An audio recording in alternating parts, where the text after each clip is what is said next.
We're underway in Schoolgirls Single Scull Heat 1. Lane 2, Maribyrnong, Louisa Bongrain. Lane 3, Genazzano, Jemima Dwyer. Lane 4, Mary MacKillop College from Brisbane, Anne Wasson. Lane 5, Hobart, Amy Bain. Lane 6 is Kinross, Wallaroy, Sarah Reynolds. And Lane 7, Adelaide High, Tonya Lockteff. And in Lane 8 is Redlands, Maddie Howard. And I'll hand over the reins to Owen Nix for the afternoon, to begin the afternoon session.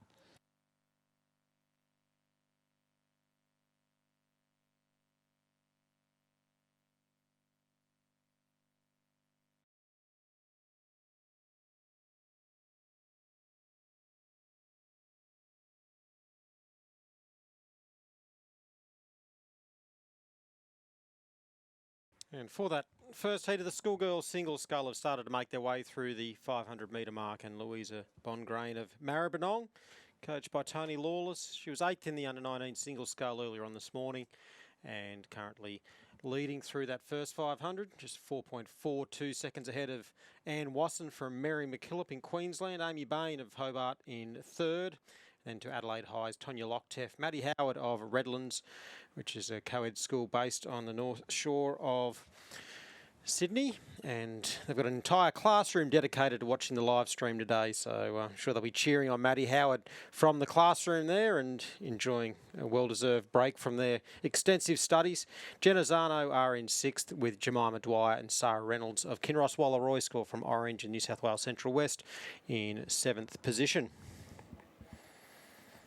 So, an always popular event at the Sydney National Rowing Regatta or the Australian Rowing Championships. 6 heats required in this one, so just the top sculler to go through to the semi-finals. They're starting to make their way towards the 800 metre mark, and Maribyrnong's Louisa Bongrain looking very assured as you could be with just 40% of the race duration done, but she's well and truly trying to put qualification to bed in the early stages of this one. Got a pretty handy advantage, a good deal of clear water over sculler from Mary MacKillop.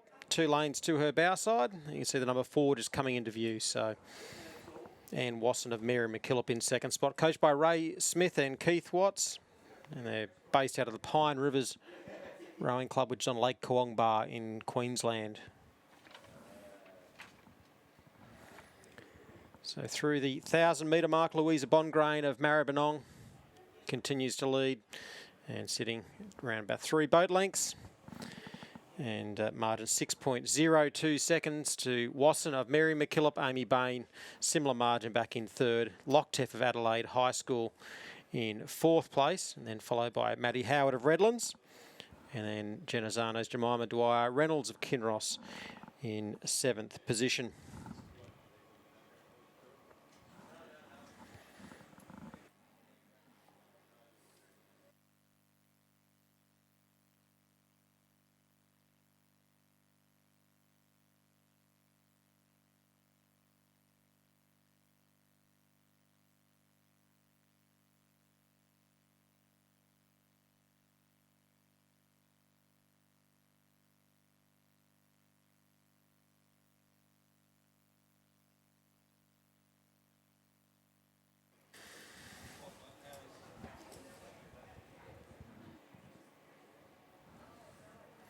So Louisa Bongrain on screen right now for Maribyrnong, and pretty quick at getting those blades covered in at the front end and getting a good connection with the leg drive as she starts to make her way up to the 1,400 metre mark. And extending her advantage over the rest of this field. You can see Wasson of Mary MacKillop still in 2nd spot in the yellow shell, but the sculler from Maribyrnong in Melbourne's west continuing to hold sway as we come up to the 1,500 metre mark.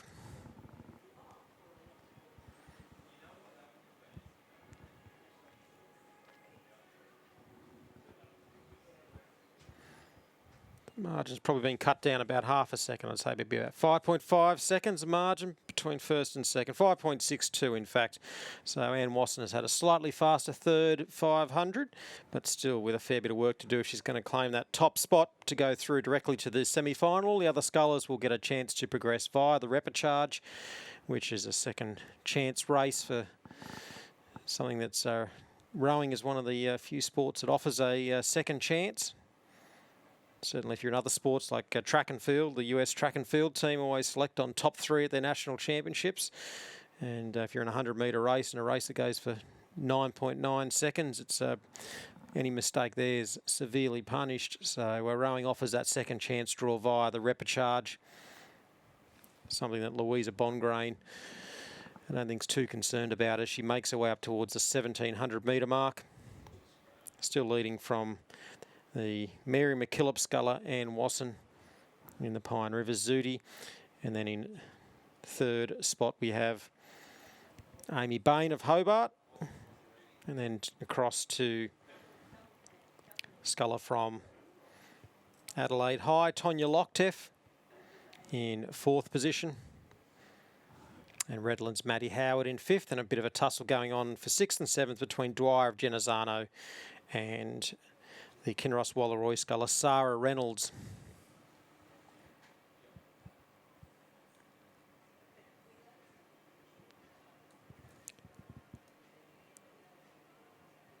So the winner at the head of the schoolgirls in Victoria, Louisa Bongrain, coached by Tony Lawless. Now into the area where the boys change to the red colour, indicating 100 metres left to cover. In fact, only about 60 now for her boat out of lane number 2. And she will take a pretty handy and a win that was really never in doubt from the early stages of this one. So Bongrain of Maribyrnong is the sole qualifier from Heat 1 of the schoolgirls single. Head of Wasson of Mary McKillop, who places second. Good finish coming from Lochtef of Adelaide High School, coached by Daniel Ralph. She just gets there for third, ahead of Amy Bain of Hobart in fourth. And it looks like there's a problem with the Hooters there with the sound, so the athletes still racing on well past the finish line. Maddie Howard of Redlands will be fifth, and then followed by Dwyer of Genazzano and Reynolds of Kinross.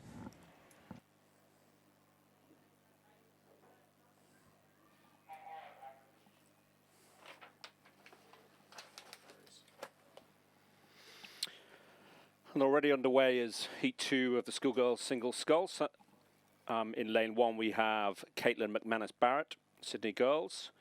Lane 2 is Alex White from Furbank Grammar. Lane 3 is Cleo Wilson from St Ignatius. Lane 4 is Zoe Kimber from Redlands. Lane 5 is Olivia Teasdale from Cardinia International College. Lane 6 is Claire Saggers from Brisbane Girls Grammar School. Lane 7 is Odette Lynch from Genazzano. And in lane 8 there's Keely Dunn from Rockhampton Grammar School. And with halfway to go, it looks like Odette Lynch in lane 7 is leading quite comfortably there. Yeah, so the Genazzano school, Melbourne-based school, Genazzano FCJ College, and they're based just in the eastern suburbs of Melbourne. She's there coached by Gabrielle Clark and Jane Robinson, and leading this one once again first through to the semi-finals, and the rest going through to the repechage. And she leads from Alex White of Furbank Grammar in the yellow colours towards the far side, and Cleo Wilson of St Ignatius is right with her. But on screen now the Genazzano sculler Odette Lynch leading as we pan across, and we see the scullers in lanes 3 and 2. That's St Ignatius Cleo Wilson on the left of the screen. In the centre in the yellow colours with the green shorts is Alex White of Furbank, and Caitlin McManus Barrett in the brown and gold colours of Sydney Girls High School, coached by Tim Hughes and Lloyd Catano. But on screen, Odette Lynch of Genazzano.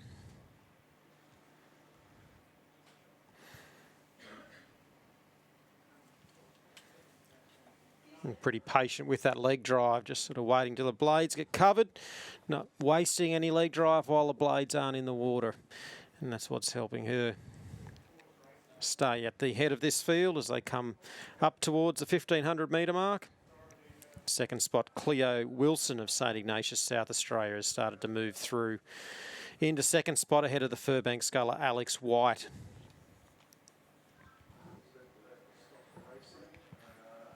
And then in fourth place, Zoe Kimber of Redlands, and Keely Dunn there right with her from Rockhampton Grammar on this side of the course, coached by Robin Fay in the red colours, and in the red boat in lane number 8.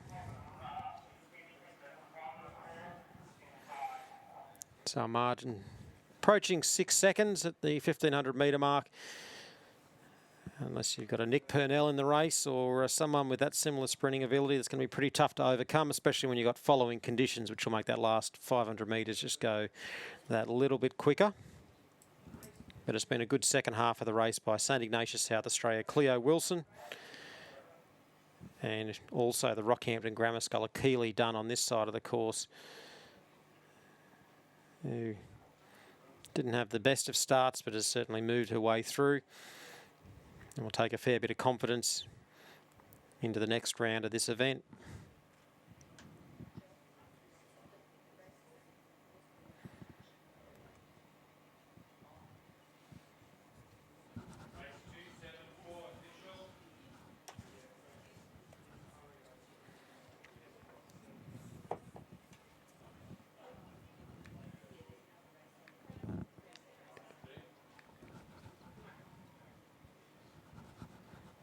And at 28 strokes a minute, Odette Lynch of Genazzano out of Melbourne that leads this one as she comes into the last 100 metres.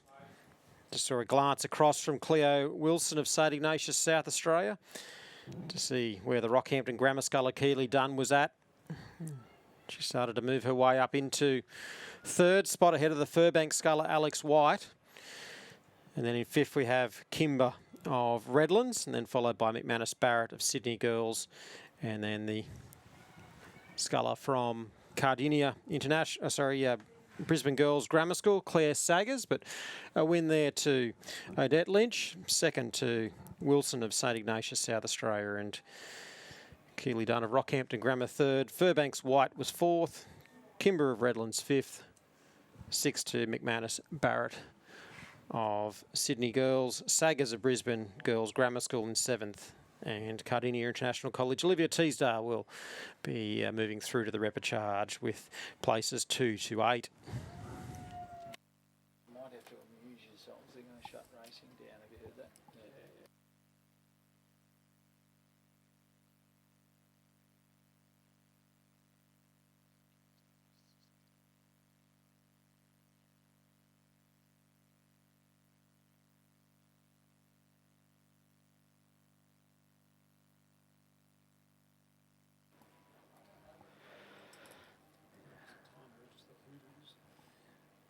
And race 276 is underway. It's the schoolgirl single heat 3. In lane 1 we have Rockhampton Grammar, Grace Cypher. Lane 2 we've got Elizabeth Carter from Newcastle Grammar. Lane 3 we have Meg Cartwright from Cardinia International College. Lane 4 we have Caitlin McAllister from Hunter Valley Grammar. Bronte Cathcart from Brisbane Girls Grammar School in lane 5, Jacinta Buckman from Radford College in lane 6, Eloise Young from Brisbane Girls Grammar School in lane 7, and closing it out, Sarah Lai from PLC Perth in lane 8.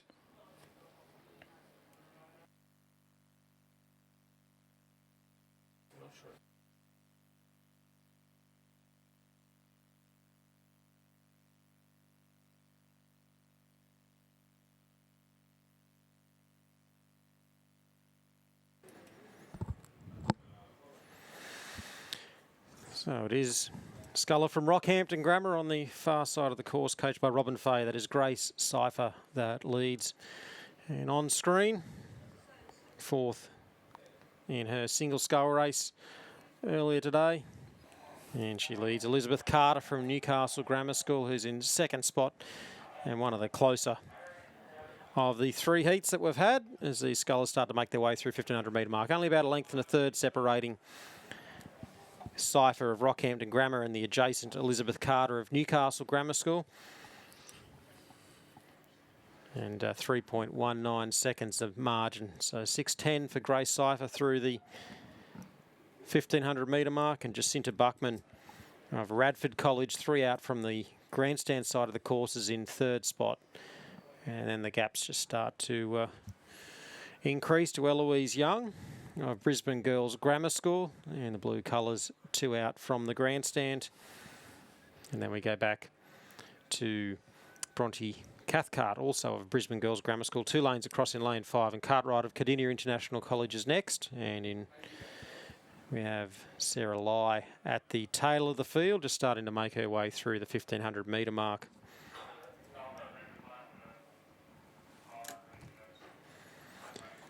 So no sign of Caitlin McAllister of Hunter Valley Grammar School, but Elizabeth Carter certainly having a crack at trying to get an overlap here with Cypher of Rockhampton Grammar School. 32 strokes a minute as she comes into the last 190 or so metres. You can see just passing a post on the far side, which is about 200 metres to go. And these two fighting it out for that one qualification spot directly through to the semi-final. Otherwise, it is a repechage tomorrow in this schoolgirl single sculls. Elizabeth Carter's now got an overlap, and we'll see if she can put a bit more pressure on the experienced Grace Cypher. Carter's at 33 strokes a minute.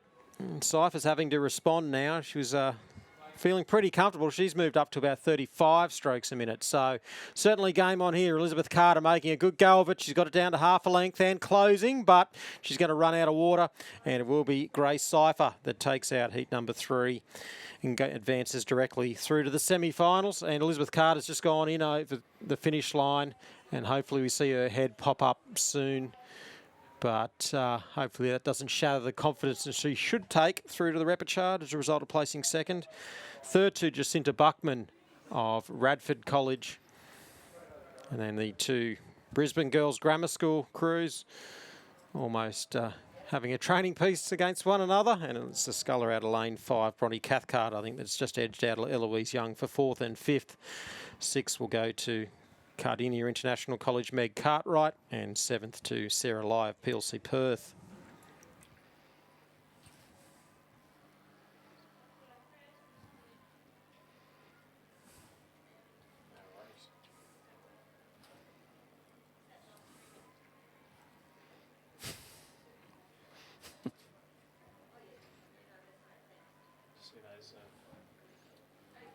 Just see those viewing numbers.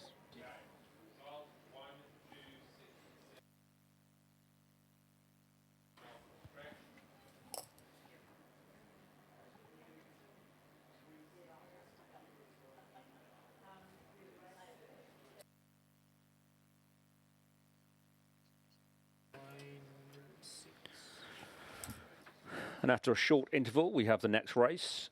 It's race 277. This is heat 4 of the schoolgirl singles scull.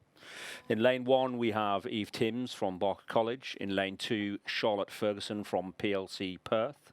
In lane 3, Pippa Ford from PLC Perth also. Lane 4, Luca Curl, Christian College in Geelong. Lane 5, Maxine France from Sydney Secondary College. Lane 6, there's Georgina Mortimer from Hunter Valley Grammar. Lane 7, Sarah Corodas from St Peter's Girls' School. And in lane 8, there is Elizabeth McPherson from Brisbane Girls' Grammar School. They're off already in race 277. Yeah, so we just had to reboot the timing system here, which was having a few little hiccups, so that's why we weren't getting finish horns for crews in previous races. On screen we have Maxine Franz of Sydney Secondary College, which is the former Glebe High School. It's now Sydney Secondary College is the group of 3 schools that comprises Balmain High School, which operates from year 7 to 10, Leichhardt High School, which operates 7 to 10, and they both feed into the Blackwattle Bay campus, which is for 11 and 12. So Maxine Franz, coached by Mal Campbell and Jeff Noonan, and they're based out of Glebe Rowing Club, which is actually located on the grounds of Sydney Secondary College Blackwattle Bay campus. So right next to where Maxine Goes to School is the Glebe Rowing Club boat shed where they're located, and Mal does a fantastic job, him and Jeff Noonan, in coaching a number of good young scullers there on the waters of Blackwattle Bay, which is right near Sydney's fish markets if you're ever in that part of town and visiting the Sydney area. Sculls very, very nicely. Great posture. Mal spent a lot of time working with her on just getting blades efficiently through the water, sitting up well at the finish, and she picks it up very, very nicely indeed. She's the younger sister of Michaela Franz, who was in the Australian under-21 team last year.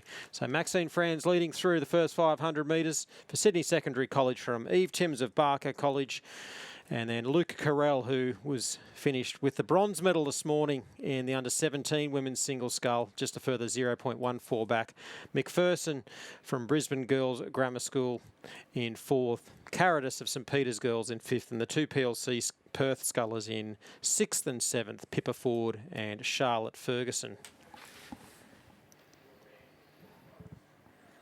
And Maxine looks quite comfortable there, Owen. Yeah, she just leaves those hands out there and just hangs off the handle and lets those big muscle groups move it along with the legs and the glutes. So really can tell she spent a fair bit of time in the single and very comfortable with moving it along.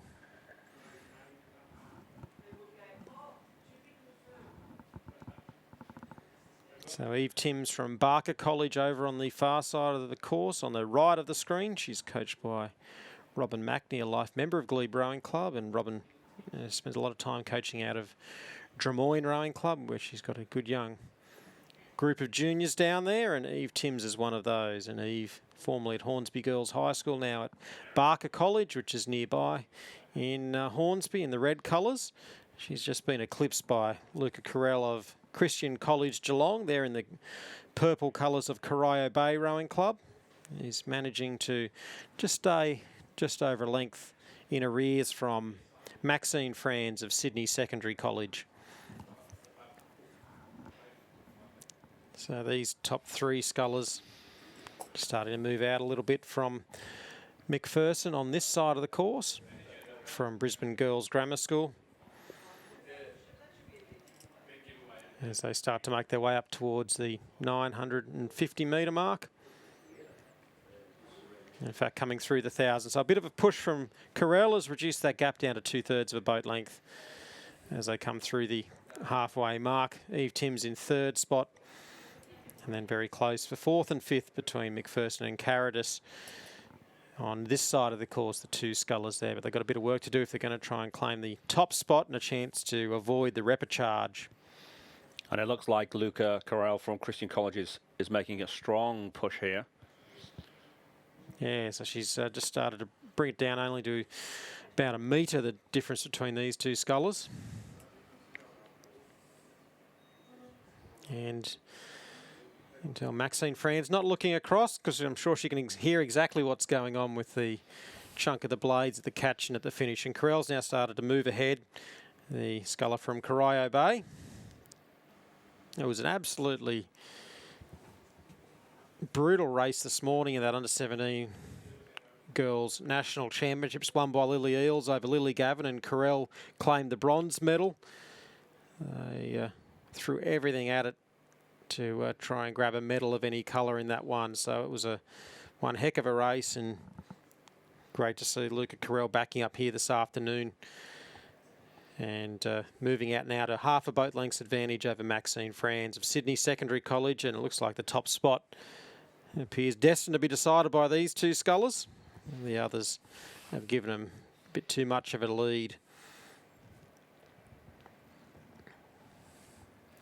Yeah, she really put the foot down there in the middle part of the race, Owen.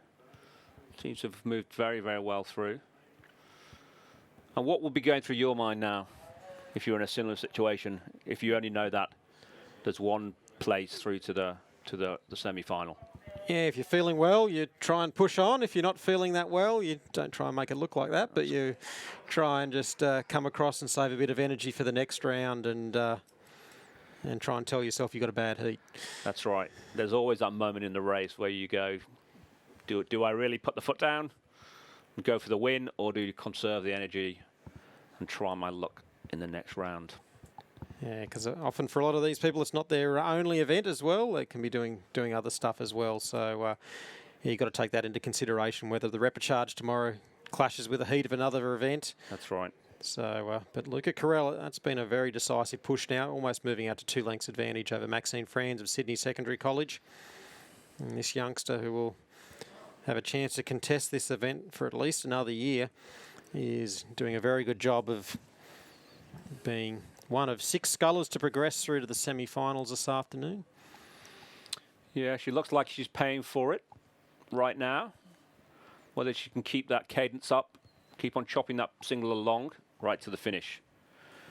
She's well in front now, almost more than a length in front now. Yeah, so just coming through the 1750 metre mark. The sculler from Christian College, Geelong, in the colours of Corio Bay Rowing Club. Leads from Maxine Franz and Barker's Eve Timms, having a good tussle with the sculler from St Peter's Girls, Sarah Carradis, coached by Brinley Millwood. St Peter's Girls out of Adelaide in South Australia. And then in 5th position we have Brisbane Girls Grammar School, Elizabeth McPherson.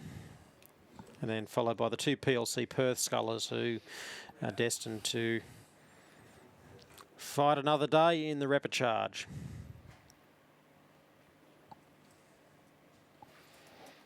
And as Luca Carroll comes into the last 100 metres, she looks like she has this race in the bag.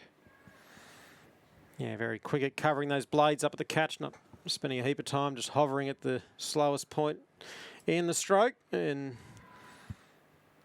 still working hard towards a finish. So a couple of decent hard races on a Thursday here for Luca Carell of Christian College Geelong. She takes out heat number 4 of the schoolgirls single as the sole direct qualifier for the semi-finals. Maxine Franz of Sydney Secondary College placing 3rd, and Sarah Carradis of St Peter's Girls in 3rd, ahead of Timms of Barker in 4th, and then follows Brisbane Girls, Elizabeth McPherson in 5th position, and then back to the 2 PLC Perth scullers, Pippa Ford in 6th and Charlotte Ferguson in 7th.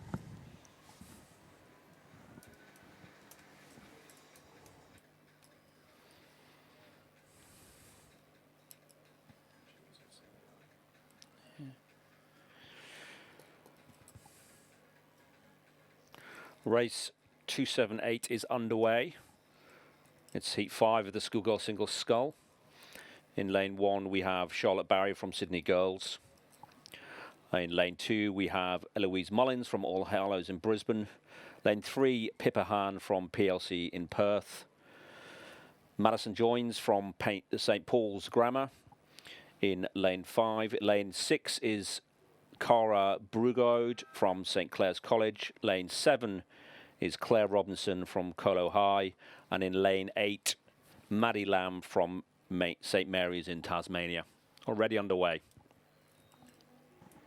And that is Brugode from St Clair's College in the ACT on screen. She's there in the colours of Capital Lakes Rowing Club. And leading this one by a pretty sizable margin through the halfway mark. It was over 7 seconds from St Mary's Tasmania, Maddie Lamb. There's a sculler right on this side of the course. And that margin has only grown as they started to move their way up towards the 1400 metre mark.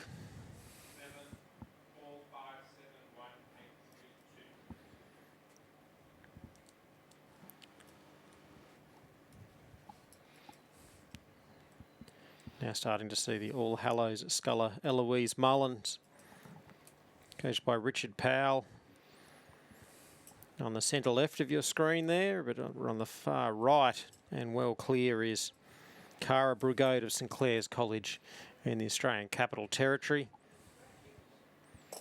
Really good at just keeping those hands together on the recovery, making sure she's got a very stable boat as she comes forward for that next stroke. Starting to make her way through the 1500 metre mark, and this one is looking about as much in the bank as you can have with just under 500 metres still to cover. Yeah, she looks very, very relaxed there, Cara. She'll have the benefit of looking back quite a long way to the rest of the field, be in a nice, comfortable position be in control of the race. It really takes the pressure off when you've got this much of a lead. Yeah, it's very much a two-way thing. Once you're in the lead, you can relax, and when you're not in the lead, you tend to tense up. So That's right. Yeah. So it's sort of something where it's a bit of a double whammy in rowing, where it's a unique sport where you get to look back at the people that are trying to catch you.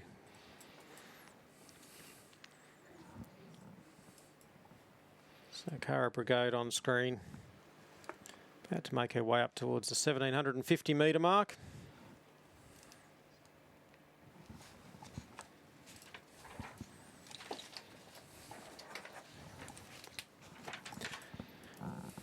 And the sculler from the ACT, well on the way to putting a boat into the semi-finals and having to avoid the repechage.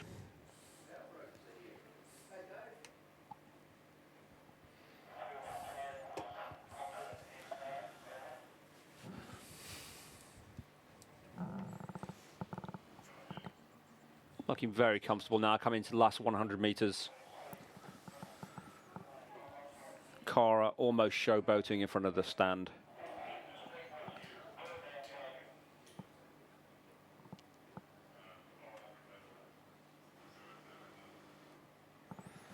Always a popular event, 47 entries in this schoolgirls single scull.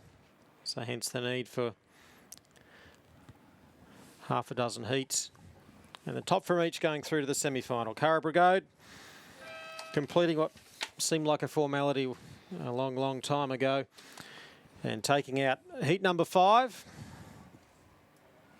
And Eloise Mullins for All Hallows from Brisbane, Queensland will claim second spot and go through to the repechage with a sculler from St Mary's, Tasmania, Maddie Lamb, who will place third. Fourth to Colo High, which is a school nearby here. Claire Robinson, who does her rowing out of Penrith Rowing Club.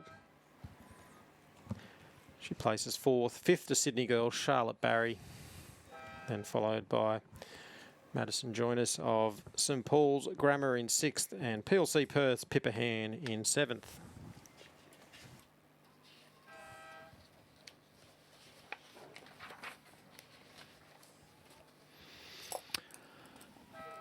And coming down the course now is race 279, heat 6 of the schoolgirls single scull. In lane 1 we have Sarah Fard from Tara School. Lane 2 we have Ruby O'Keefe from Queensgate School in London. Lane 3 we have Laura Wunderlich from Hornsby Girls School. Lane 5 we have Laura Seifer from Rockhampton Grammar. Lane 6 we have Corey Homburg from Newcastle Grammar. Lane 7 we have Alish McGrath from Gippsland's Grammar, and that's it. Hunter Valley Grammar School have scratched in lane 8.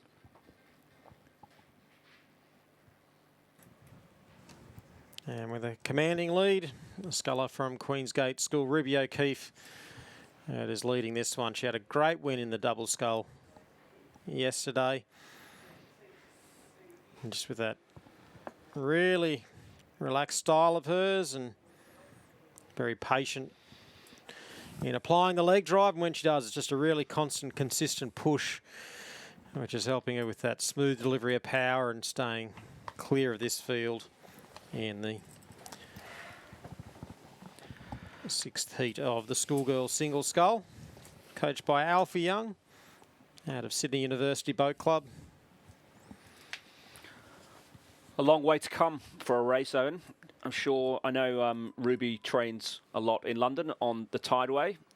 River notoriously poorer conditions than we have today. So she'll be reveling in the flat water here.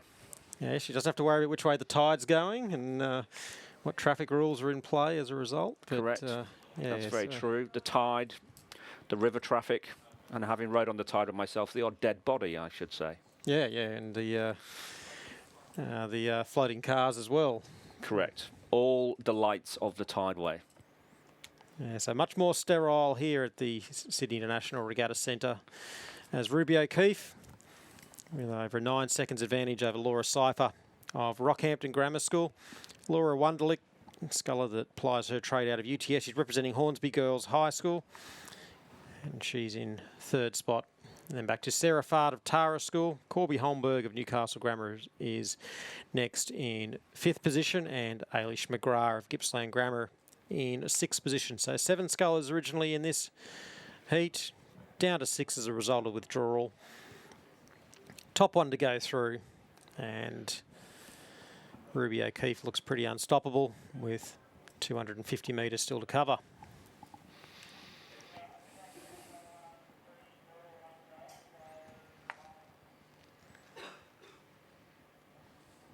There's certainly no footage here for the Putney High Tide Club, which is the ever popular Facebook group where you see people that park their cars on the embankment and get caught out by the more than 6 metres of tidal variation or whatever it is. That's correct, yes. In a previous life, I was both a member of London Rowing Club and Thames Rowing Club, and would watch with great delight on a Saturday and Sunday morning the odd car floating down the river.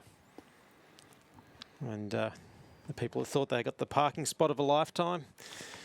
Little did they know. It was usually people who'd been out the night before. Yep. So just with 50 metres still to cover, a sculler from Queensgate School in London, Ruby O'Keefe, will take out the 6th and final heat of the schoolgirl single scull. A relatively relaxed row there for Ruby. Pushing hard for the 3rd place. It's lane 2, Sarah Fard from Tara School, and lane 4, Laura Wunderlich in lane 4. Very close out. I think Laura just pipped it there for 3rd place. Yeah, so Rockhampton Grammar's Cypher was 2nd. I think Wunderlich got that for 3rd, and Fard of Tara School, which is a school based at Parramatta in Sydney's West, gets there for 4th. Corby Holmberg of Newcastle Grammar will be 5th, and Gippsland Grammar's Ailish McGrath will get another chance to progress through to the semi-finals in tomorrow's repechage.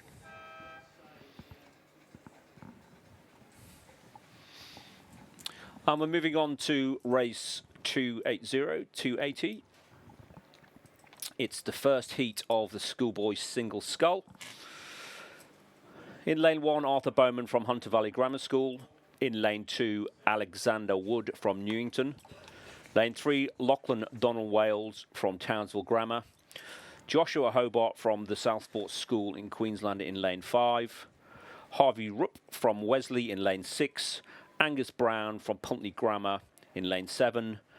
And Liam Davis from Christian Brothers in Fremantle is in lane 8. And the sculler in the lead is the sculler from Newington College, Alexander Wood, coached by Elliot Shackloth Bertinetti, who was previously Director of Rowing at Sydney Boys High School and now the first 8 coach at Newington College, which is a school based in Stanmore in Sydney, and have their boat shed in Abbotsford, just not far from Sydney Rowing Club.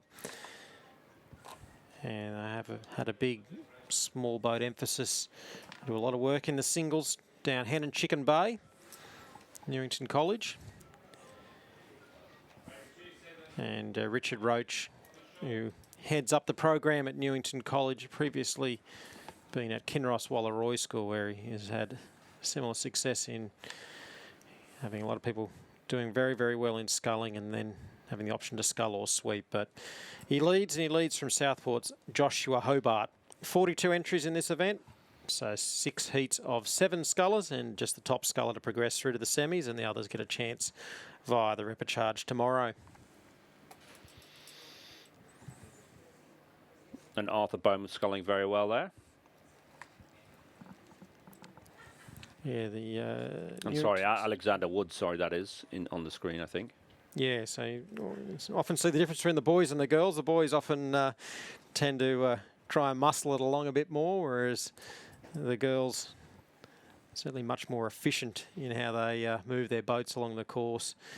And Alexander Wood there leading from Joshua Hobart. Harvey Rupp of Wesley out of Melbourne in 3rd spot. And he's then followed by Christian Brothers from Fremantle, Liam Davis in 4th, Arthur Bowman in 5th, and Lachlan Donald Wales of Townsville Grammar in 6th position.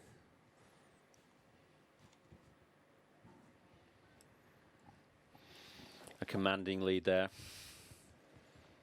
Yeah, good to be able to look across a couple of lanes out of your peripheral vision and know exactly what your rival is doing. So that's Alexander Wood of Newington College on screen. And Owen, do you think most of these boys in the heats will be doubling up into doubles, quads, even the sweep-out boats? Potentially some of the bigger programs. With the school events, you need to represent your school, so it does mean that if you've got some talented kids that row at a club, they won't be able to contest this one. So certainly the bigger programs like a Newington or a Southport, those ones often you'll see themselves on Sunday scrambling around between final to final. So just about to make his way through the 1500 metre mark. Here's a sculler from Newington, Alexander Wood.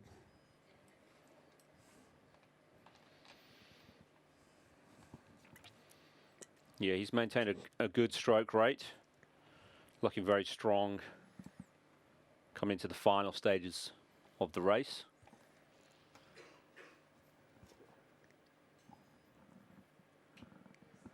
Looking back at Joshua Hobart from the Southport School and Harvey Rupp from Wesley in third.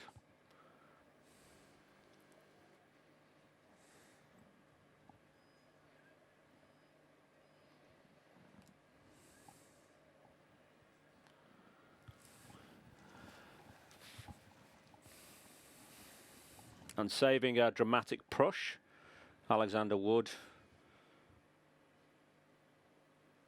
looks like the clear winner here. May have just taken his foot off the gas a bit comfortable. No need to really expend any extra energy given his lead. Keep it in the tank for the later races. Takes a quick look around, see where he is. In a great position to be in a heat. And he continues to extend his advantage over Hobart of the Southport School and Rupp of Wesley.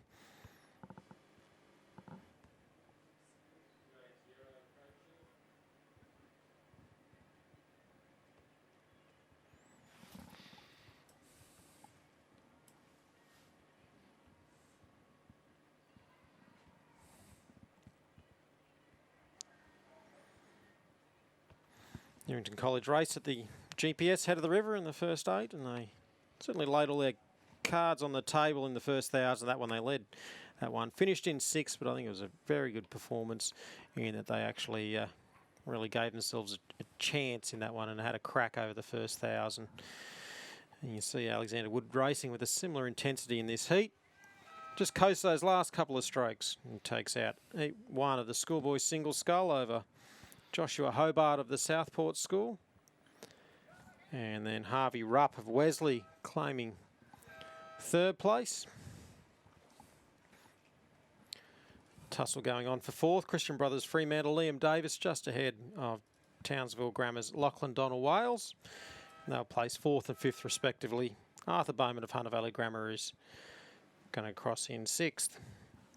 Then back to Pulteney Grammar Angus Brown in 7th position.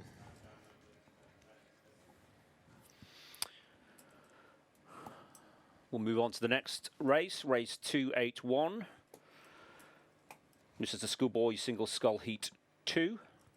In lane 2, we have Ben Vickery from Hunter Valley Grammar. In lane 3, we have Christian Place from ACGS. In Brisbane, Isaac Shepherd from Hunter Valley Grammar in lane 4.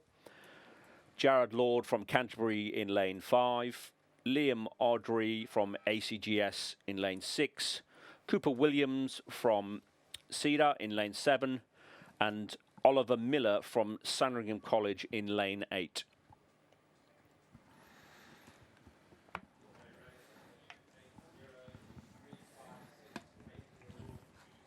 There's the sculler out of lane number 3. Christian Place from ACGS, which is Anglican Church Grammar School, or affectionately known as Churchy, north of the Tweed.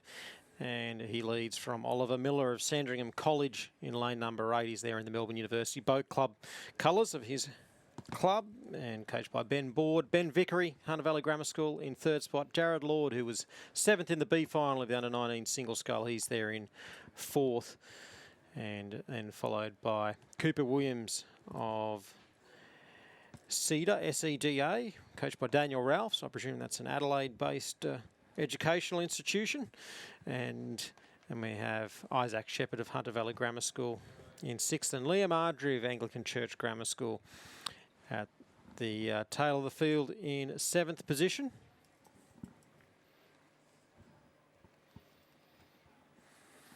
Certainly not having it all his own way. Christian Place of Anglican Church Grammar School, coached by Andrew Clapworthy, coming into the last 250 metres.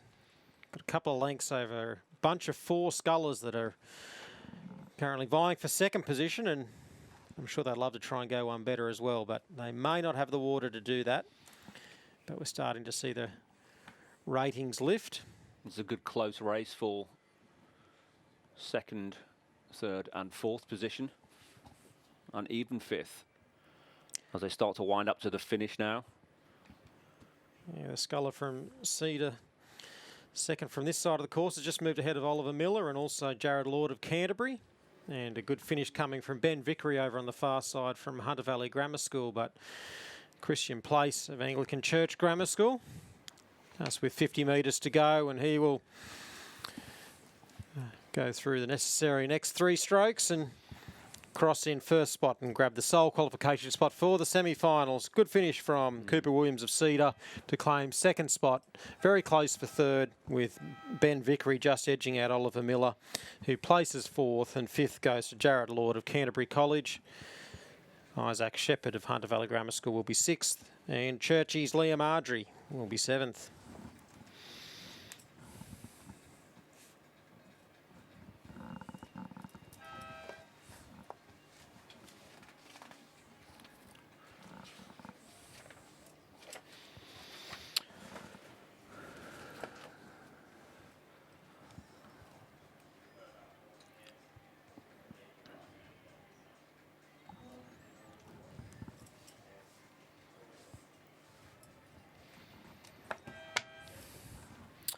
The next race is race 282, heat 3 of the schoolboy single scull. In lane 2, we have Nick Blackman from Pembroke School. Lane 3, we have Cormac Hayes from Marist College in ACT. Harry Jansen from Newington in lane 4. Hugh Waitman from Brisbane Grammar in lane 5. Thomas Clark from Brisbane Boys in lane 6. Aris Sikavitas from Penley and Essendon Grammar School, and Lucas Wigston in lane 8 from Friends.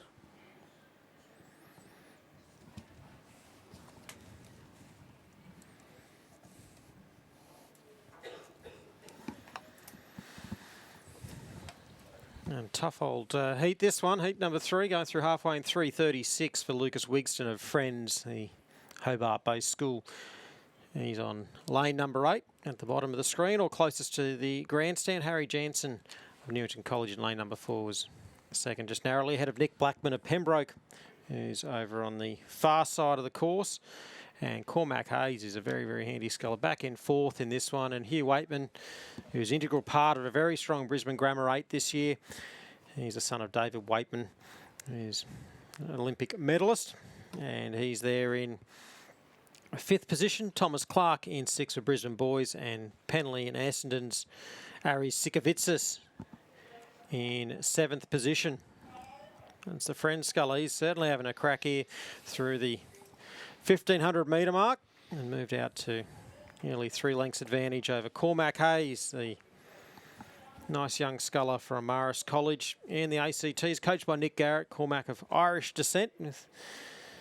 Caught up with him and Nick yesterday, and he's looking forward to this one. And he's drawn a tough heat with this very strong sculler from the Friends School in Hobart leading. Yeah, he looks a very strong competitor. A long way to come, but it's paying dividends. A quick look over his left shoulder to see where he is. Coming up, approaching, I'd say 300 metres out. Just really good at accelerating those handles all the way through.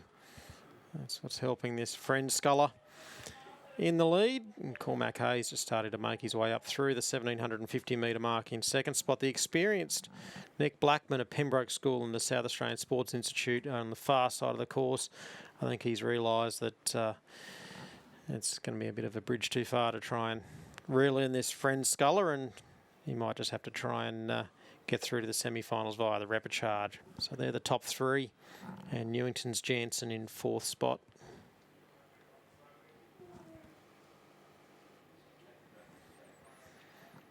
Certainly see this boat in a cold winter morning in Hobart. That's right. An interesting colour. Don't usually see green boats. There's a predominance of white boats, as everybody has seen. You see the odd yellow boat, but certainly an interesting colour combination. And his Wintec boat will cross the line, and Lucas Wigston of Friends takes out heat number 3 of the schoolboys single scull, ahead of Cormac Hayes of Marist College in Canberra in the ACT, and Pembroke's Nick Blackman placing third, and then back to Jansen of Newington in fourth, and then Hugh Waitman of Brisbane Grammar will be fifth. Penley and Essendon Grammar School, Ari Sikovitsis, currently holding down sixth spot ahead of Brisbane boys, Thomas Clark. And looks like that may maintain the status quo over this next 70 metres to confirm places 6 and 7.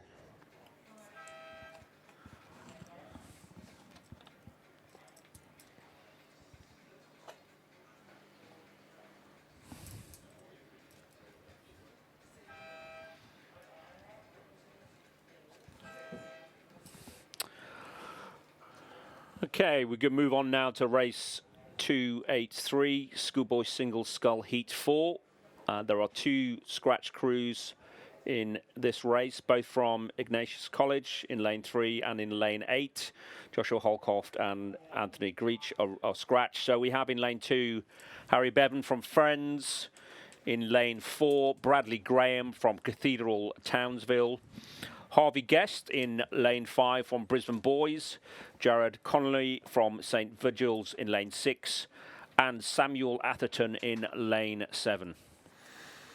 And it is Samuel Atherton that led through the halfway mark. He had over 7 seconds advantage over Jared Connolly. And Bradley Graham in third position from Cathedral Townsville, Harry Bevan in fourth, and Harvey Guest in fifth. So just the 5 scullers as a result of those 2 withdrawals. And he looks very relaxed there, Owen, Samuel. Yeah, so he's going along pretty nicely, and good deal of length at the front end. And starting to make his way up through the 1,500 metre mark, and that's Nathan and John upstairs will nearly need to pan out to see the second and third place scullers in this one. Jared Connolly of St Virgil's in second, and in third, Bradley Graham.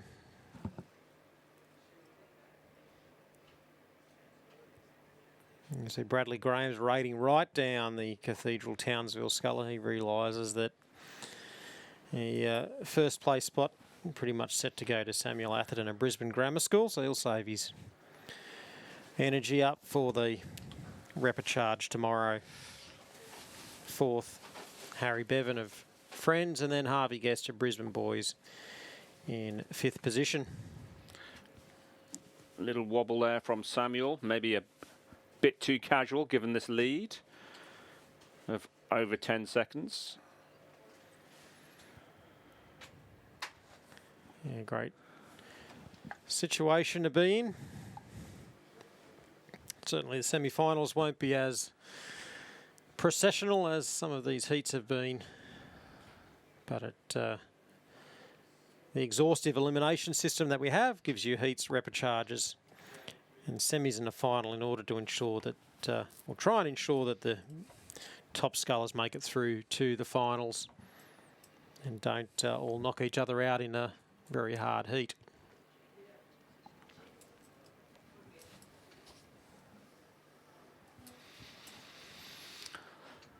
Little tweaks on the left and right skull there from Samuel as he comes up towards the finish line.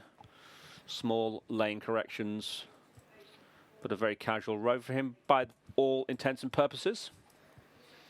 Moves through quite comfortably to the semi with not much energy expended there. And heading up towards the line for second spot is Jared Connolly of St Virgil's. Third set to go to Bradley Graham of Cathedral Townsville. Harvey Bevan of Friends will be fourth. And Harvey Guest of Brisbane Boys will be fifth.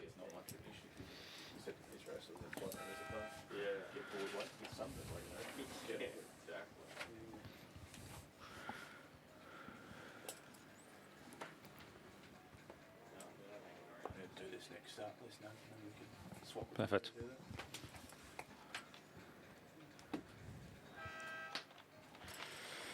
And coming up next is race 284, heat 5 of the Schoolboy Single Scull. In lane 2, we have Sam Wilson from Footscray City College. Lane 3, James Wilson from Friends. Lachlan Roach from Kings in lane 4. In lane 5, we have Namkai Silanus from Sydney Secondary College. Zachary Judge in lane 6 from Ignatius. And Digby Marshall from Christian Brothers in Fremantle in lane 8. One scratch, Jake Gilmore from Ignatius in lane 8.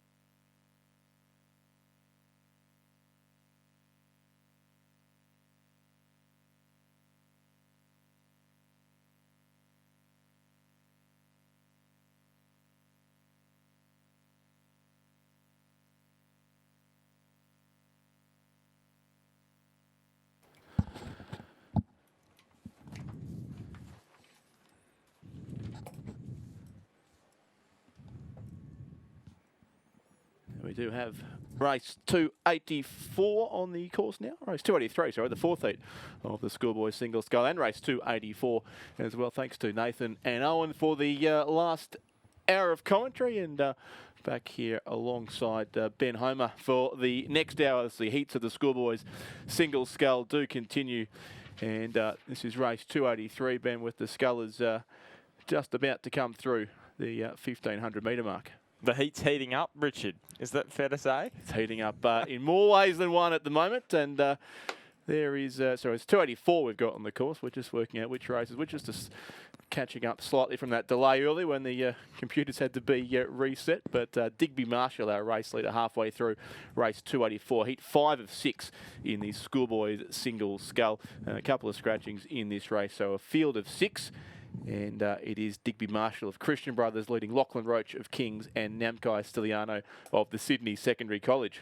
I'm loving that shot. Isn't that terrific to have the van going alongside with the camera? Beautiful shot of Digby Marshall out in front in this particular race with a couple of seconds. And just the first place getter in these races going through to the semi-final. So it's a big, long process, the old schoolboy and schoolgirl singles. Yeah, one of the biggest events on the program every year, and again the case this time around. Of course, the prestige of the Schoolboys and Schoolgirls Single Scull title. It's been won by some big name athletes in the past. No less than, of course, Cormac Kennedy Leverett and Taylor McCarthy-Smith, both winning in recent years, and now we've seen them going on to bigger and better things in the older age events at this regatta as well. But the sculler here from Christian Brothers in Fremantle, it is there, who is our race leader on lane 7, Digby Marshall, and fairly comfortably so. Those lines of boys perfectly across the course, you're right, when the camera work makes it pretty easy to line up the athletes at this stage, and Digby Marshall from Fremantle comfortably in front here. Yeah, doing it quite easily, and you can see Namkai Stilianu from Sydney Secondary College looked to be in second place there. Lachlan Roach from Kings, he's in lane 4, so he should be just on the outside of the young man in lane 5, which is Stilianu, and he's actually overtaken him. So that's a big turnaround. He was behind Namkai Stilianu, Lachlan Roach, by about 2 seconds, and now all of a sudden he's turned that into a 5.5 second gap. So Roach in 3rd, Zachary Judge 4th, Sam Wilson in 5th.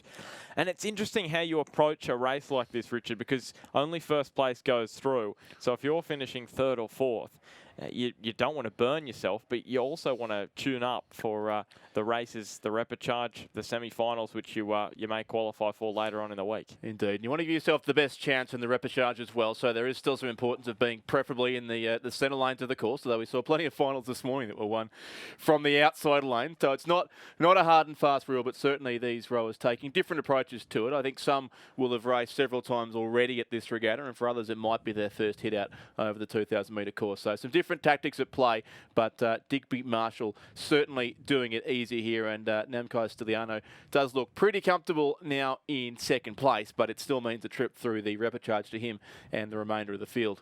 And how about the water at 3:37 in the afternoon? Pretty flat, perfect conditions for the singles. You probably couldn't ask for much better conditions in the afternoon for these single races. And you can just see he's just moving up Stilianu from Sydney Secondary College on the man in front, Digby Marshall, the young man from Christian Brothers Fremantle. So 100 metres to travel. He's really easing it off. I think it's more so the fact that Digby Marshall's easing it off than Stilianu is also just lifted it a touch. So that is bringing both of them together. And with 50 metres to travel, it is going to be Digby Marshall who will avoid the repechage. He's going to go straight through to the semi-final. Looking good out there. And Stilianu, you would expect he'll probably make it through the repechage based on this performance. And look at the race for 3rd, Ben. They're all going for 3rd place all of a sudden. Over the far side, Sam Wilson of Footscray City has been busy this week, and he's going to pinch 3rd place here with a quick finish. Yeah, incredible. So they're happy to go for 3rd place. Fascinating considering it's only first going through. So Sam Wilson, as you said, just gets there. Lachlan Roach 4th. Zach Judge in 5th place. And coming through in 6th place is the man from Friends, James Wilson. He will round out the field in Heat 5 of the Schoolboys Single Scull. The penultimate race, and we have one more to go, Richard. Indeed we do. So quickly, the unofficial results of Heat 5. First place, Digby Marshall from Christian Brothers Fremantle. Second place, Namkai Stiliano from Sydney Secondary College. 3rd, Sam Wilson. 4th, Lachlan Roach. 5th, Zachary Judge. 6th, James Wilson. The winner only through to the semi-finals. That is the sculler from Christian Brothers, and the time there was 7:39.28. As we move straight back down the course to Heat 6 of 6, the last heat of the schoolboys single scull. Queensland flavour on the far side, Nudgee College, Daniel Webb in 2, and Churchy's Harry Knott in lane 3. Townsville Grammar, Oliver Jinku in 4. Lachlan Wilmot from Gippsland Grammar in lane 5. Wesley Fraser Hunt, lane 6. Brisbane Boys College, Clancy Doe in lane 7. And Tim Lang of the Blackburn High School in lane 8. Lachlan Wilmot, who is ahead, 5:33.36. He finished 4th in the C final last year. So if you do the maths, that is 20th place overall in the schoolboy single scull. So you'd expect this year he's going to improve on that performance based on what he's putting out there this afternoon. 5:33.36 and a 9.15 second advantage back to Daniel Webb from Nudgee, and then Clancy Doe from Brisbane Boys in 3rd place. That dark boat is just surging up the water, and you can see the boat of Gippsland Grammar. He led at the 1K, a little bit of a splash there, led at the 1K, and now through to the 1,500 metre. He's looking strong to go through, Richard, to the semi-final. Look at that clear water all around. The distinctive dark green boat there of the Gippsland Grammar School from Sale in Victoria. 3 Queenslanders lined up behind him, 3 Brisbane schools in fact. Daniel Webb of Nudgee College, Clancy Doe from Brisbane Boys College, and Harry Knott of the Anglican Church Grammar School. He's actually a Year 10 student, Harry Knott. He was the stroke of the Churchy Year 10 first quad, which won the head of the the river. Nudgee College, the winners overall. I'm not sure if Daniel Webb was in that crew, but we'll suggest he probably was in the winning Nudgee first 8. Made it 6 from 7 years this time with a win at Lake Warralong a couple of weeks ago. But he's not going to win this race. It'll be the Gippsland Grammar Sculler, Lachlan Wilmot. Still 100 metres to go, but he is well clear. An interesting race for second, possibly the BBC Sculler. Clancy Doe on this side doing pretty well as well. Yeah, very interesting for second place. You can see Webb and Clancy Doe. So Brisbane boys, as Richard just mentioned, as we see the Gippsland Grammar Sculler, Lachlan Wilmot. Very impressive racing from him. He's straight through to the semi-final. No repechage for him. There will be a repechage for the rest, though. And second place just snagged there by Clancy Doe from Brisbane boys. Daniel Webb from Nudgee, he finishes in third place. Harry Knott fourth, as the minor placings rounded out by Tim Lang in lane 8. He's from Blackburn High School. And we have a couple of Scullers remaining out there on the course. They are lane 4. Grammar will be next, I think. Oliver Jinku. Yes, and Fraser Hunt from Wesley. He's going to round out the field. Assuming that's Wesley College Melbourne. There's also a Wesley College Perth. The program doesn't make that clear, but definitely those two across the line shortly. So unofficially in Heat 6 race 285, the schoolboys at Single Scull. It was Gippsland Grammar's Lachlan Wilmot first and moving straight through to the semi-final. Second place, Clancy Doe from Brisbane Boys College. Third place, Daniel Webb of Nudgee. Fourth, Harry Knott from Churchie. Fifth, Tim Lang of Blackburn High. Sixth, Oliver Jinku of Townsville Grammar. And seventh, Fraser Hunt from Wesley. Time's just gone off my screen. 7:30 flat it is for Lachlan Wilmot. So comparable with the previous heats as well. In fact, a little quicker than the last couple. We go from the singles to the Coxed Fours, the schoolgirls Coxed Fours. The next 3 races, the heats of that, 1 to 4 to the semi-final in each case. Some fast racing in prospect here, I would think. Lane 1 is vacant in this first race.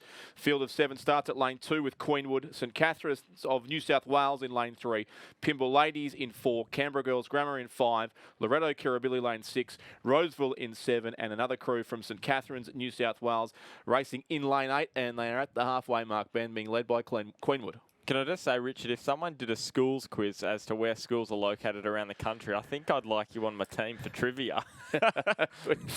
It's amazing, the things you know that rarely come in handy, but just occasionally you reach for the back of the mind and the information is there if you're lucky. So you can see Queenwood, they are out in front. It was 3 seconds the gap at the 1K. And tell you what, I think Canberra Girls Grammar are closing in on that. So first 4 through to the semi-final. So not quite as cutthroat as the single sculls. And you can see that's the Queenwood boat. Lauren Smith, Alexandra Nell, Ingrid Holter, and Olivia O'Donnell with Kira Osterdale. The Cox, coached by Adam de Koning and Kyron Glynn. So that's the Queenwood boat out in front. And, yeah, Canberra Girls Grammar looking solid out there in that green boat. As we said, you don't see too many green boats. We saw the Gippsland Grammar boat moments ago. And now Canberra Girls Grammar looking solid with less than 1K to travel. If my knowledge of skills geography is correct, Ben, and you've now got me second guessing myself, but I believe that with the exception of Canberra Girls Grammar in the centre lane here, we've got 6 crews from Sydney across the other 6 lanes. So virtually an all New South Wales event here with Canberra Girls Grammar in the centre lane, the sole exception. We can argue amongst ourselves whether the ACT is or is not part of New South Wales, but Canberra Girls Grammar in 4 are the ones who are chasing the Queenwood School from Sydney over in lane 2. Yeah, and they're pulling them back. It won't matter, though, because the big question is between 4th and 5th. And just having a look at the times, it's looking as though it's pretty clear-cut with Roseville in 5th at the 1K. They were almost 3.5 seconds behind St Catherine's School in 4th. So we see 1 and 2.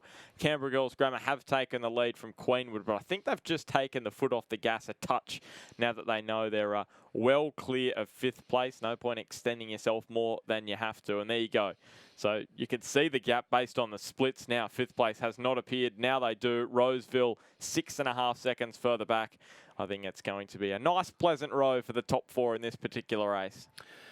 Yes, they'll be enjoying these conditions. Once again, the flat water down here towards the finish line of these Cox Fours make their way towards the finish. A big field of entries here. Still 3 heats in the schoolgirls Cox Four. So potentially plenty of racing, but our top 4 will skip the repechage and go straight through to the semi-finals. So we'll have one less race to worry about, and they continue on now with about 300 metres to race in this first heat of 3 in the Schoolgirls Cox 4. Canberra Girls Grammar and Queenwood certainly the comfortable 2 leading crews.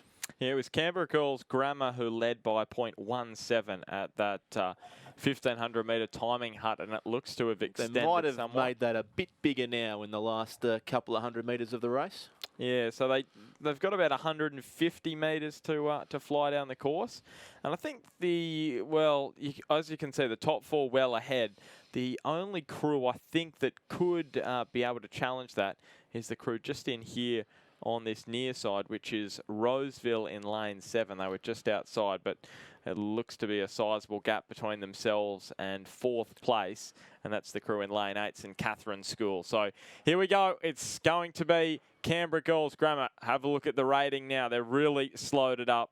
Zara Collison, Grace Turner, Anna Khan, and Harriet Wallace, coxed by Izzy Shaw, coached by Carolyn Piopers, and they are going to go through to the semi-final with the fastest time in this particular event. The top 4 going through. 2nd place, just Queenwood. 3rd, Loreto Kirribilli, and in 4th is the crew from St Catherine's School in New South Wales. The rest are going to have to go via the repechage.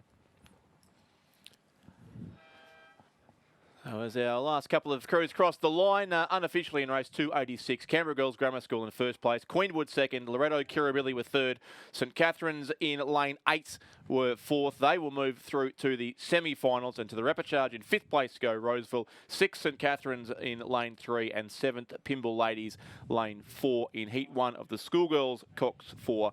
7:27.92, the winning time there for Canberra Girls Grammar. A comfortable margin of 3.89 seconds, although none of the top few crews really tested in the closing stages. We move on to race 287, the 2nd heat of the Schoolgirls Cox 4, and a bit more geographically diverse, at least this race. Lauriston Girls are in lane 2, Loreto Kirribilli in 3, Wesley College in lane 4, Loreto Ballarat in 5, Ballarat High in 6, Ballarat Grammar in 7, and Canberra Girls Grammar School lane 8. So geographically diverse with 3 crews from Ballarat this time around. A few Victorians in this one, none in the last race. And Ballarat, what a great area of the country. And you can see it is Ballarat High, as you would expect. If there's 3 in the race, surely there's a good chance of one of the crews being up there. And Ballarat High leading 3:42.47 through the 1K. Wesley College 2nd, Ballarat Grammar 3rd, Lauriston Girls in 4th, Loreto Kirribilli in 5th. And once again, it's a gap opening up between 4th and 5th. Come on, close up a little bit. We need a bit of a closer race here between those elimination positions. The bottom 3 going through to the repechage, trying to get a little bit more excitement here, Richard. We don't want another top 4 procession like the previous race. We had plenty of exciting races this morning. I think we need a few more of those, but we've got the 8s, of course, to come in a bit of time too. The heats of the school 8, so plenty of close racing still in prospect here. But the Ballarat crew, the Ballarat High, remains in front. They do have a great history in 4s racing, particularly in Ballarat on the waters of Lake Wendouree, the Olympic course from 1956. In both boys and girls rowing, certainly very strong in the Cox 4 events, and we're seeing that here from Ballarat High in lane 6, Wesley College in 4. Now that is Wesley College Melbourne, the program led by former Olympian and one of our commentators a couple of years ago at this regatta, Hannah Every Hall, who's now in charge of the Wesley College program in Melbourne, as one of her many, many hats that she does wear in a very busy existence. Lauriston Girls on the far side, also a school from Melbourne, and Ballarat Grammar there. So probably the Victorians currently sitting 1st to 4th at this stage, Ben, which is the absolute reverse of the previous race. Yes, Victorians very much proud of that. So Ballarat High, Wesley College 1 and 2, Lauriston and Ballarat Grammar. Can Loreto Kirribilli come through and upset the apple cart, so to speak? We'll have to wait and see, because the 1,500 metre is approaching. Wesley College have snuck their boat in front as they go across that timing mark, it seems too.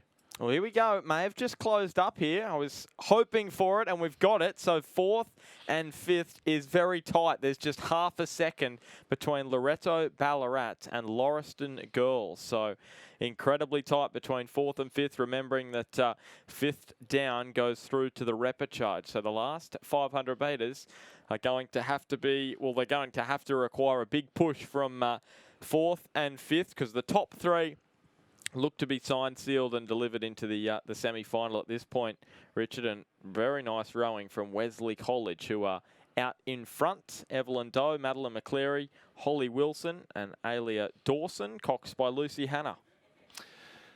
Yeah, strong program at the Wesley College, as we said, under the guidance of Hannah Every Hall. They would be in front now, certainly from Ballarat High in lane 6, the best of the Ballarat schools. But there's a chance here that all the Ballarat crews will go through in 2nd, 3rd and 4th. Ballarat Grammar on this side of the course would be 3rd. Then Loreto Ballarat in the yellow colours still sitting in 4th place, I would think, ahead of the Lauriston crew over on the far side of the course, along with Loreto Kirribilli. And on this side, the grandstand side, Canberra Girls Grammar, who will have to go through via the repechage. But still it is Wesley from the blue then of Ballarat High, Ballarat Grammar and Loreto Ballarat look to be the top 4.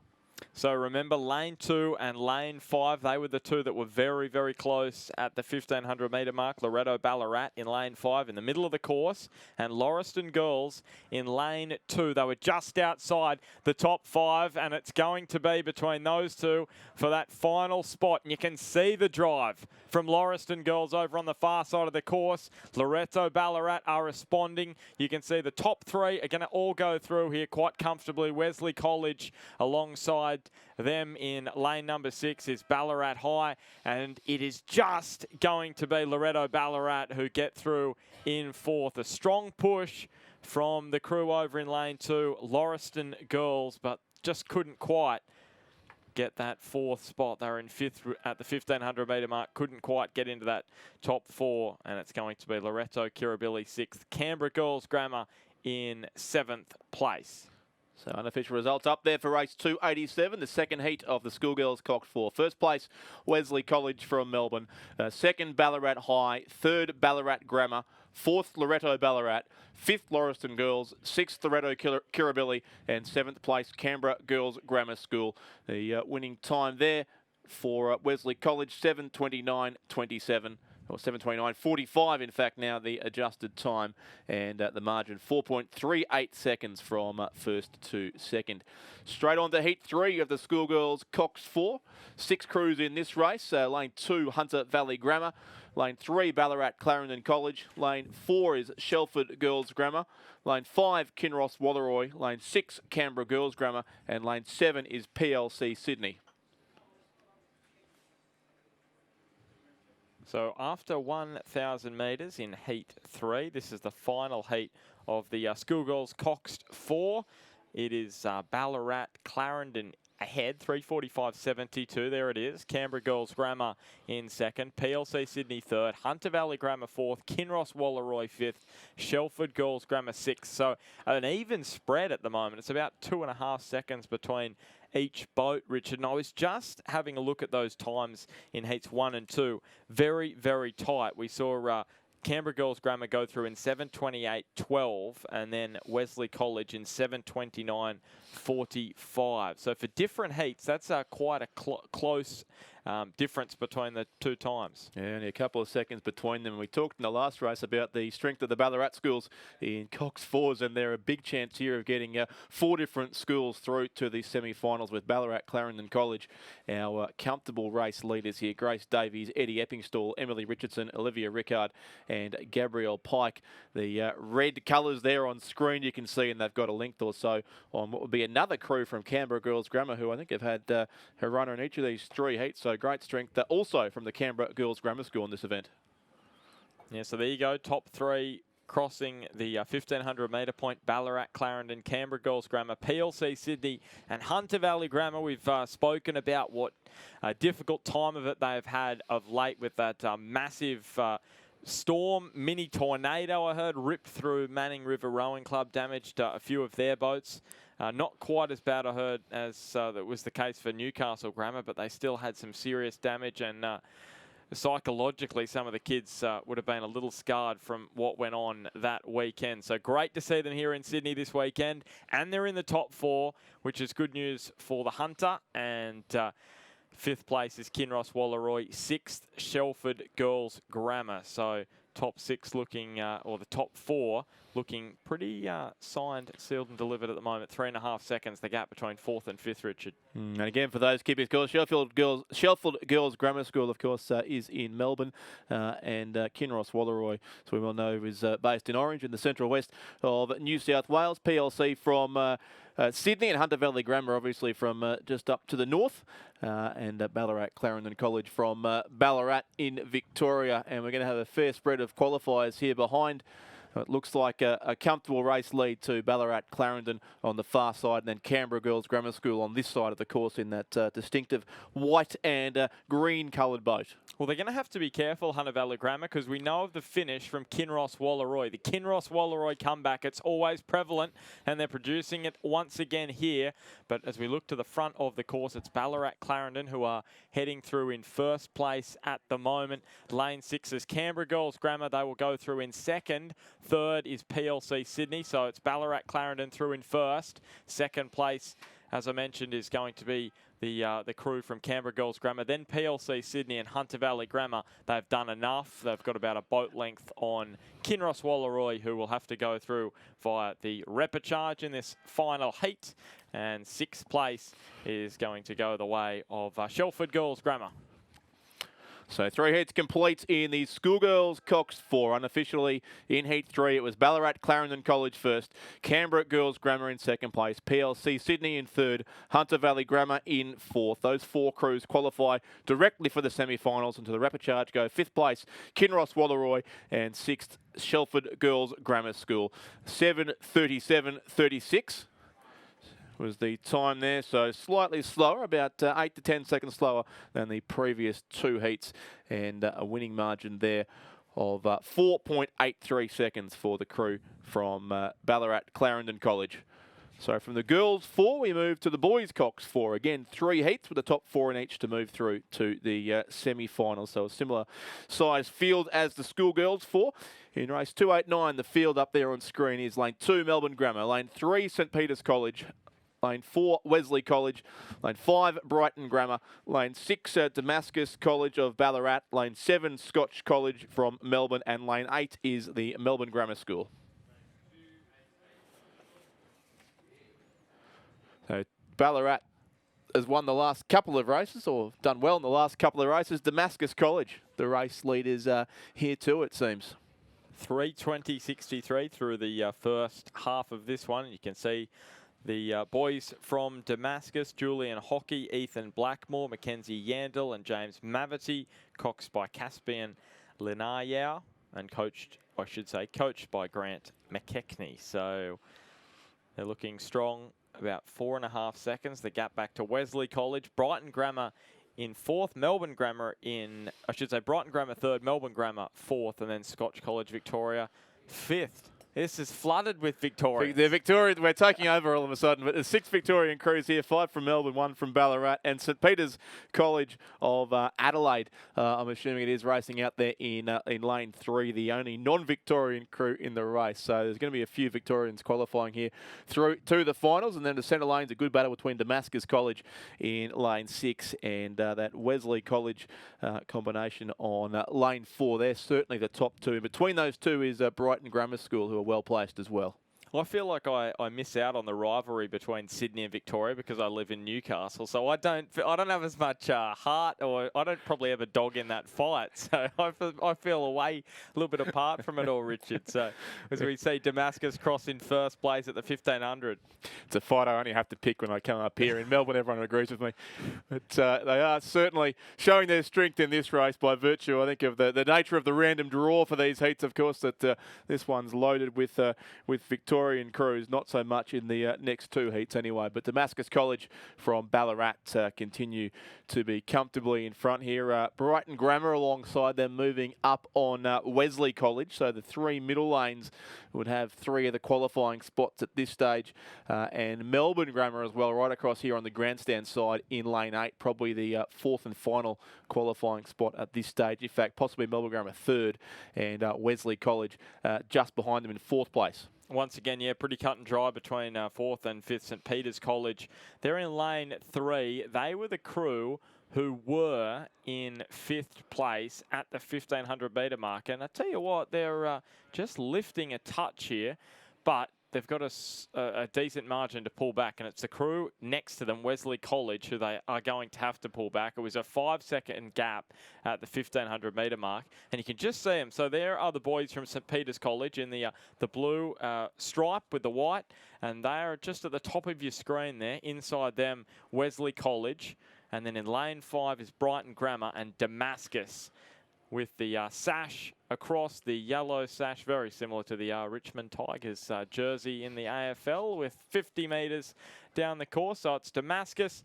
In second place is Melbourne Grammar. Maybe they've just overtaken Brighton Grammar, the two Victorian clubs. And going through in first, Damascus. Second place, yes, it does go the way of Melbourne Grammar. Brighton in third. And a good job from the crew in lane number 4, which is Wesley College. They're through in fourth. They've seemed pretty happy. Bit of water splashing about in that boat. St Peter's College in 5th. They're going to have to go via the repechage, as will Scotch College Victoria. And in lane 2, it will be Melbourne Grammar. Yeah, great excitement for a couple of crews there as they finish, presumably at not having to race in a repechage tomorrow. But the top 4 straight through to the semis at the Schoolboys Cox 4. Unofficially in Heat 1, it's Damascus College from Ballarat first, Melbourne Grammar second, Brighton Grammar third, Wesley College were fourth. So those 4 crews through to the semi-finals. 5th place St Peter's College, 6th Scotch College, and 7th Melbourne Grammar in Heat 1 of the Schoolboys Cox 4. 6:50.67 the winning time in that race. And on to Heat 2 of the Schoolboys Cox 4. 7 crews once again. Canberra Grammar in lane 2. Scotch College from Melbourne in lane 3. Ballarat High are in 4. St Patrick's College also of Ballarat in lane 5. St Augustine's of Sydney are in lane 6. Scotch College from Victoria, 2 crews in this race. They're also in lane 7. And the Rockhampton Grammar School are racing in lane 8. And they're already well through the 1,000 metre mark of that race and heading up towards the final timing point with just over 500 metres to race. And just remember that time from the previous heat, 6:50.67, the time to look out for. So we'll see these boys are tracking towards that in race 290, Scotch College Victoria. Another Victorian crew. Here we go. It's just continuing. They've got 2 in the race, so the odds are good on them. But yeah, certainly Scotch over the far side. That's the lane 3 combination. John Kiro Smith, Richie Johnson, Benjamin Simons, William Dixon, and Louis Cameron, our race leaders. But St Augustine's of Sydney are in second place. Scotch with their second crew over in lane 7, well placed 2 to move through. And then St Patrick's, of course, yet another school from Ballarat showing their strength in the Cox 4, sitting in 4th place. And Canberra Grammar, Rockhampton Grammar, and Ballarat High in the centre of the course. So just 1 second between 4th and 5th. Canberra Grammar, the crew from the ACT, can they fight their way back into that top 4 inside St Patrick's College? Lane 2, Canberra Grammar. But out in front, it is Scotch College Victoria. There they are, looking quite strong at the moment in this Schoolboys Cox 4. There you can see the 1,750 metre line. And crossing over that in second, St Augustine's New South Wales. So they're upholding the New South Wales end of the bargain. St Scotch College Victoria, the second crew in third, and then St Patrick's College in 4th as they come into view in front of the grandstand. So just have a look at that contest between Canberra Grammar, who are over the far side in lane 2. You can see the lift from them, and St Patrick's College in lane number 5 in the centre of the course. And Canberra Grammar will not give this up without a fight. So they are really putting in. Can they make their way through to the semi-final? Out in front, no worries plays at all for Scotch College Victoria, St Augustine's, or the second crew from Scotch College Victoria in lane 7. But there are some concerns, serious concerns for St Patrick's College, because what a last 500 it has been from the boys from the ACT. They're going through. 4th place, the Cox is happy with that. Very, very pleased. Canberra Grammar through. The young man in that boat, Oliver Merchant, who is whacking the boat with excitement. Stunning work from the Canberra Grammar boys. St Patrick's College Victoria in 5th. They're going to have to go via the repechage and maybe have a little bit more fire in their bellies after they were overhauled there. They won't be pleased with that. Rockhampton Grammar in 6th place. Great finish by Canberra Grammar there late in that race, 290. The unofficial results now is all 7 crews are home. Scotch College first on lane 3, St Augustine second, 3rd Scotch College lane 7, 4th just was Canberra Grammar, and they will go through to the semi-final, those top 4 crews. 5th place St Patrick's Ballarat, 6th place Rockhampton Grammar, and 7th is Ballarat High. The winning time considerably faster than the first heat, 6:38.85, and the margin of victory 4.63 seconds for Scotch College Melbourne on lane 3 in the second heat of the Schoolboys Cox 4. The third heat quickly approaching as well, with lane 1 being vacant, and also a scratching, it would appear, from St Joseph's Sydney in lane 3. So a field of 6. Ballarat Grammar are in lane 2, and lane 4 St Ignatius, lane 5 Damascus College, lane 6 Ballarat Clarendon, lane 7 Wesley, and lane 8 Scotch College Melbourne. So 6 starters and 4 to move through to the semi-finals from this race. Where's St Ignatius?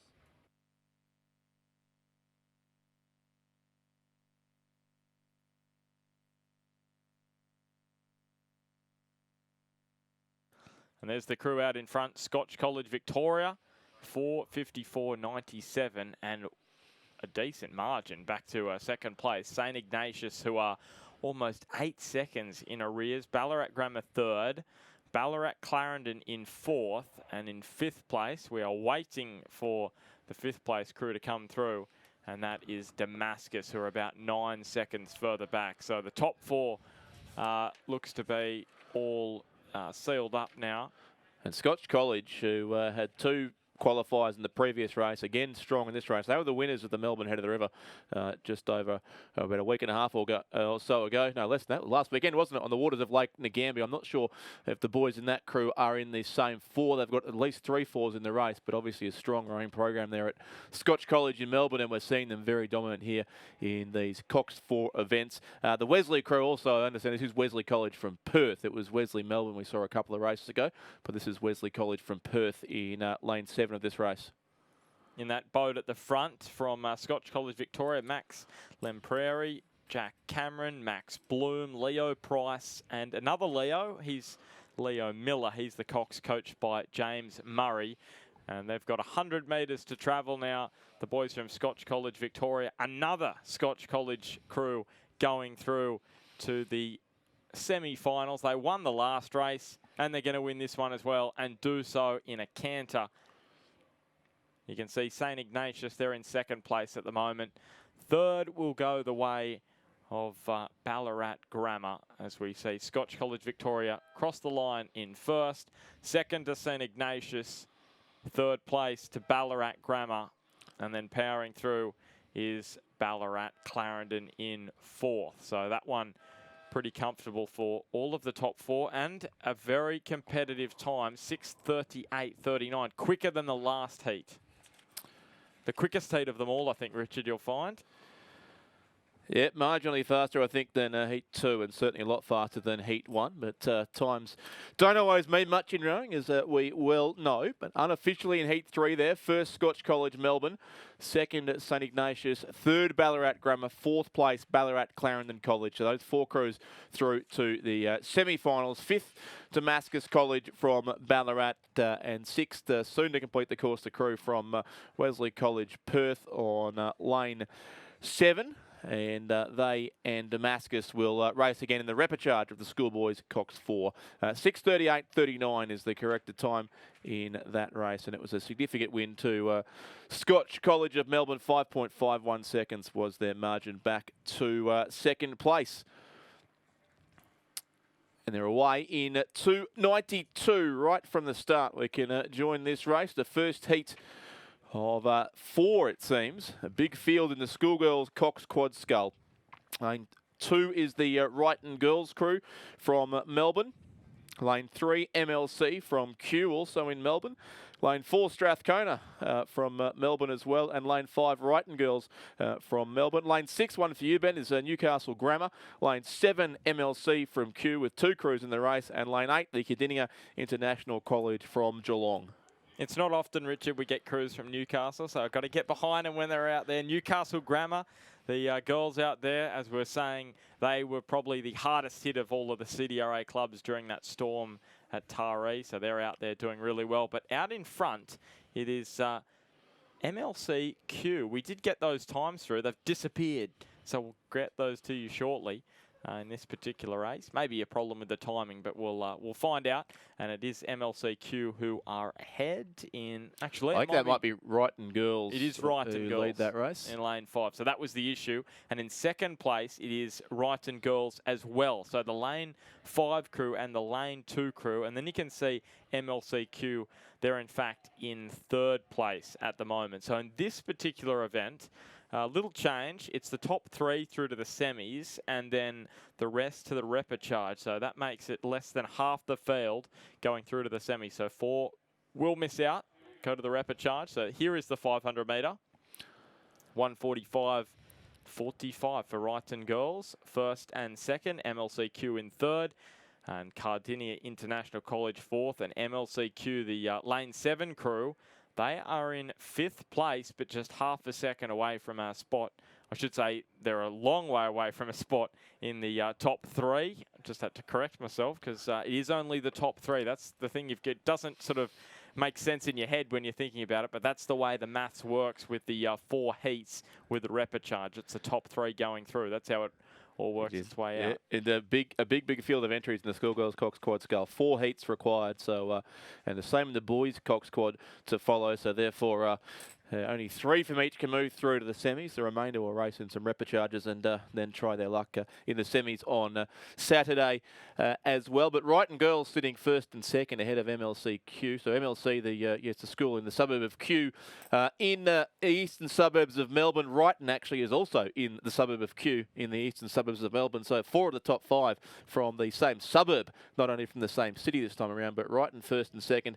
MLCQ, their 2 crews split by Cardinia International College, who train down in Geelong on the Barwon River, but just a little bit of work to do for Cardinia to move up onto our top 3. Then further back, Strathcona and also Newcastle Grammar. I noticed, Ben, Newcastle Grammar, someone's been out decorating the entry road into this course with some NGS signage, which I can only assume is in support of the Newcastle Grammar School. So plenty of support for them here today, I'd suggest. Always love that signage when you're coming down Castlereagh Road into the Sydney International Regatta Centre. And Newcastle Grammar doing a wonderful job. I know Pymble Ladies College had some signage out last year. I can remember it was all over the place. So Wrighton Girls, first and second, 3:36.94 through that first half of the race. MLCQ in third.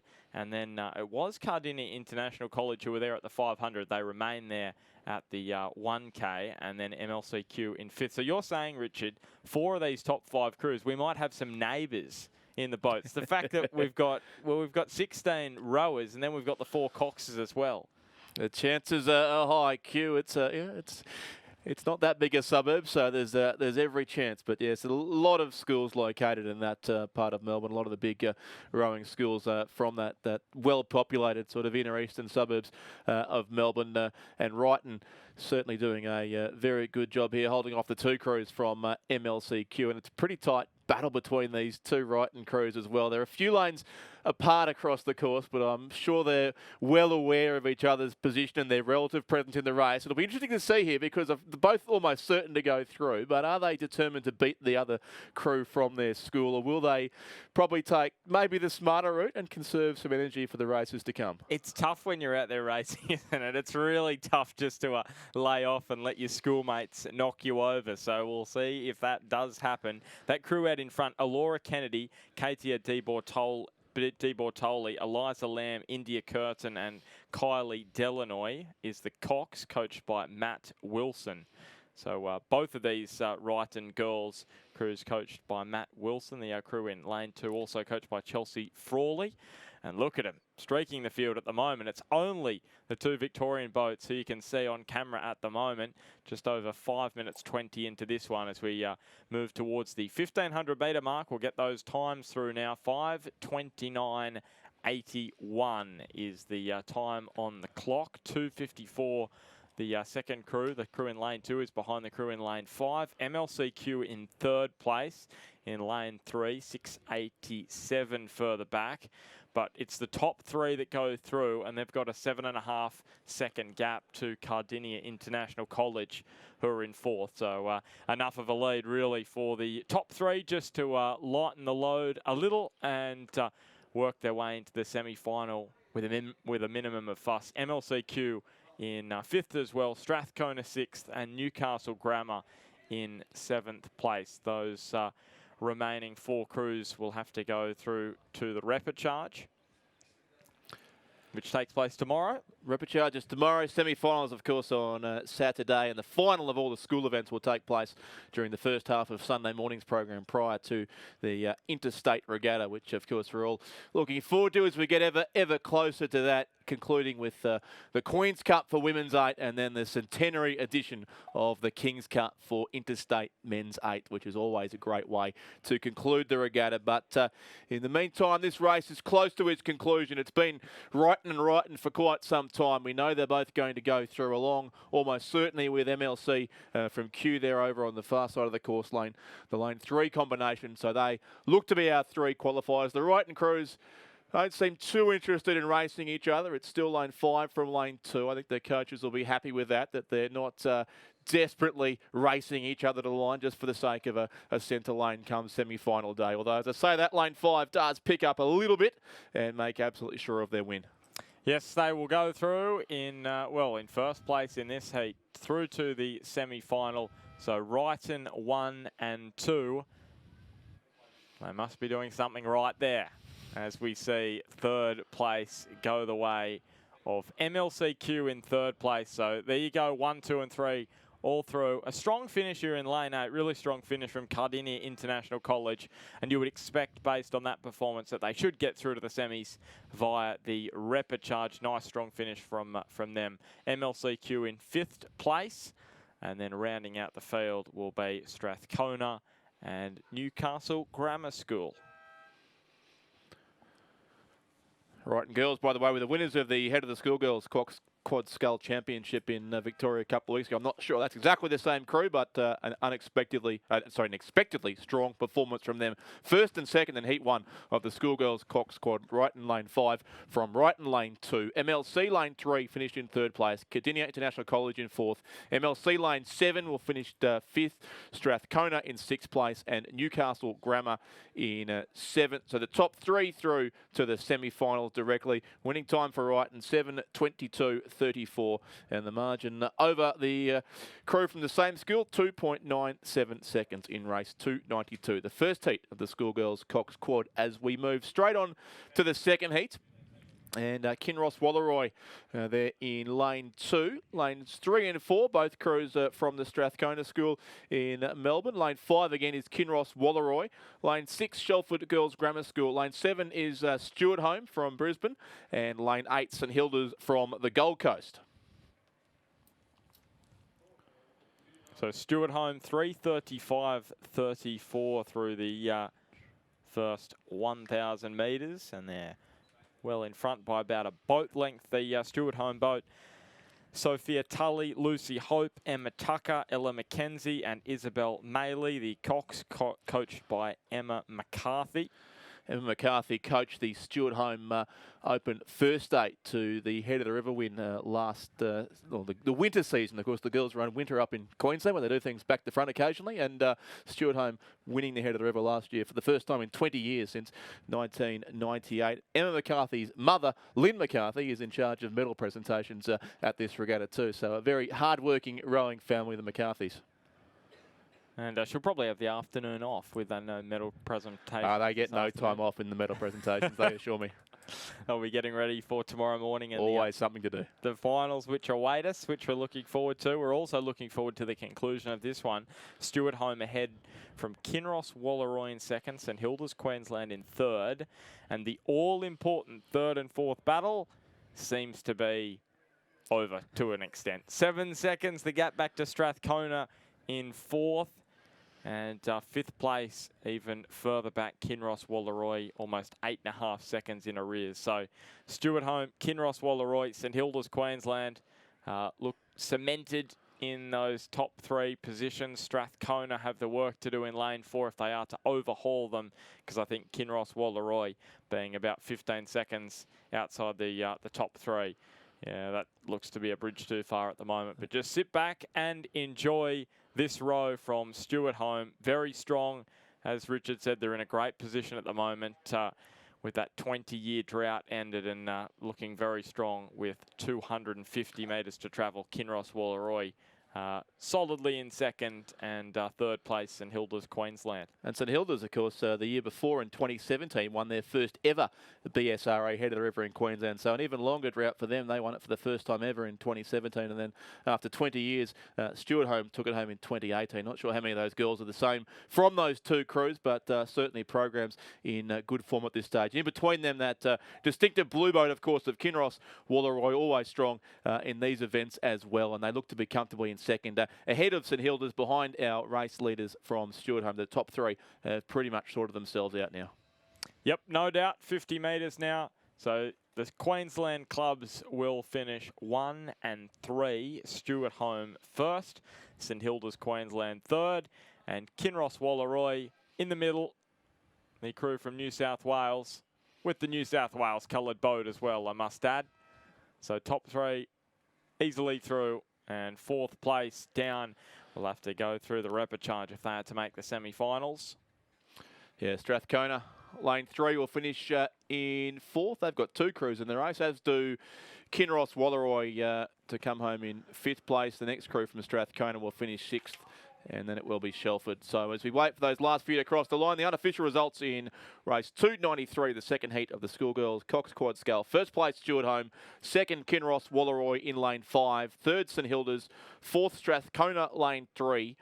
Fifth, Kinross, lane 2. Sixth, Strathcona, lane 4. And seventh place across now, Shelford Girls Grammar School. So Stuart home, Kinross Walleroy, and St Hilda's straight through to the semi-finals. Stuart home's winning time there, 7:18.38, and they won it by a comfortable 4.57 seconds. As we look back down the course now, race 294 is around about halfway through, it would seem, and that is the third heat of the schoolgirls Cox Quad Scull, with a field of 6 this time around. Lane 2, Loretto Normanhurst. Lane 3, another crew from St Hilda's in Queensland. Lane 4, PLC Sydney. Lane 5, Ballarat Clarendon. Lane 6, the MLC School. And Lane 7, Corowa Anglican Girls School from Victoria.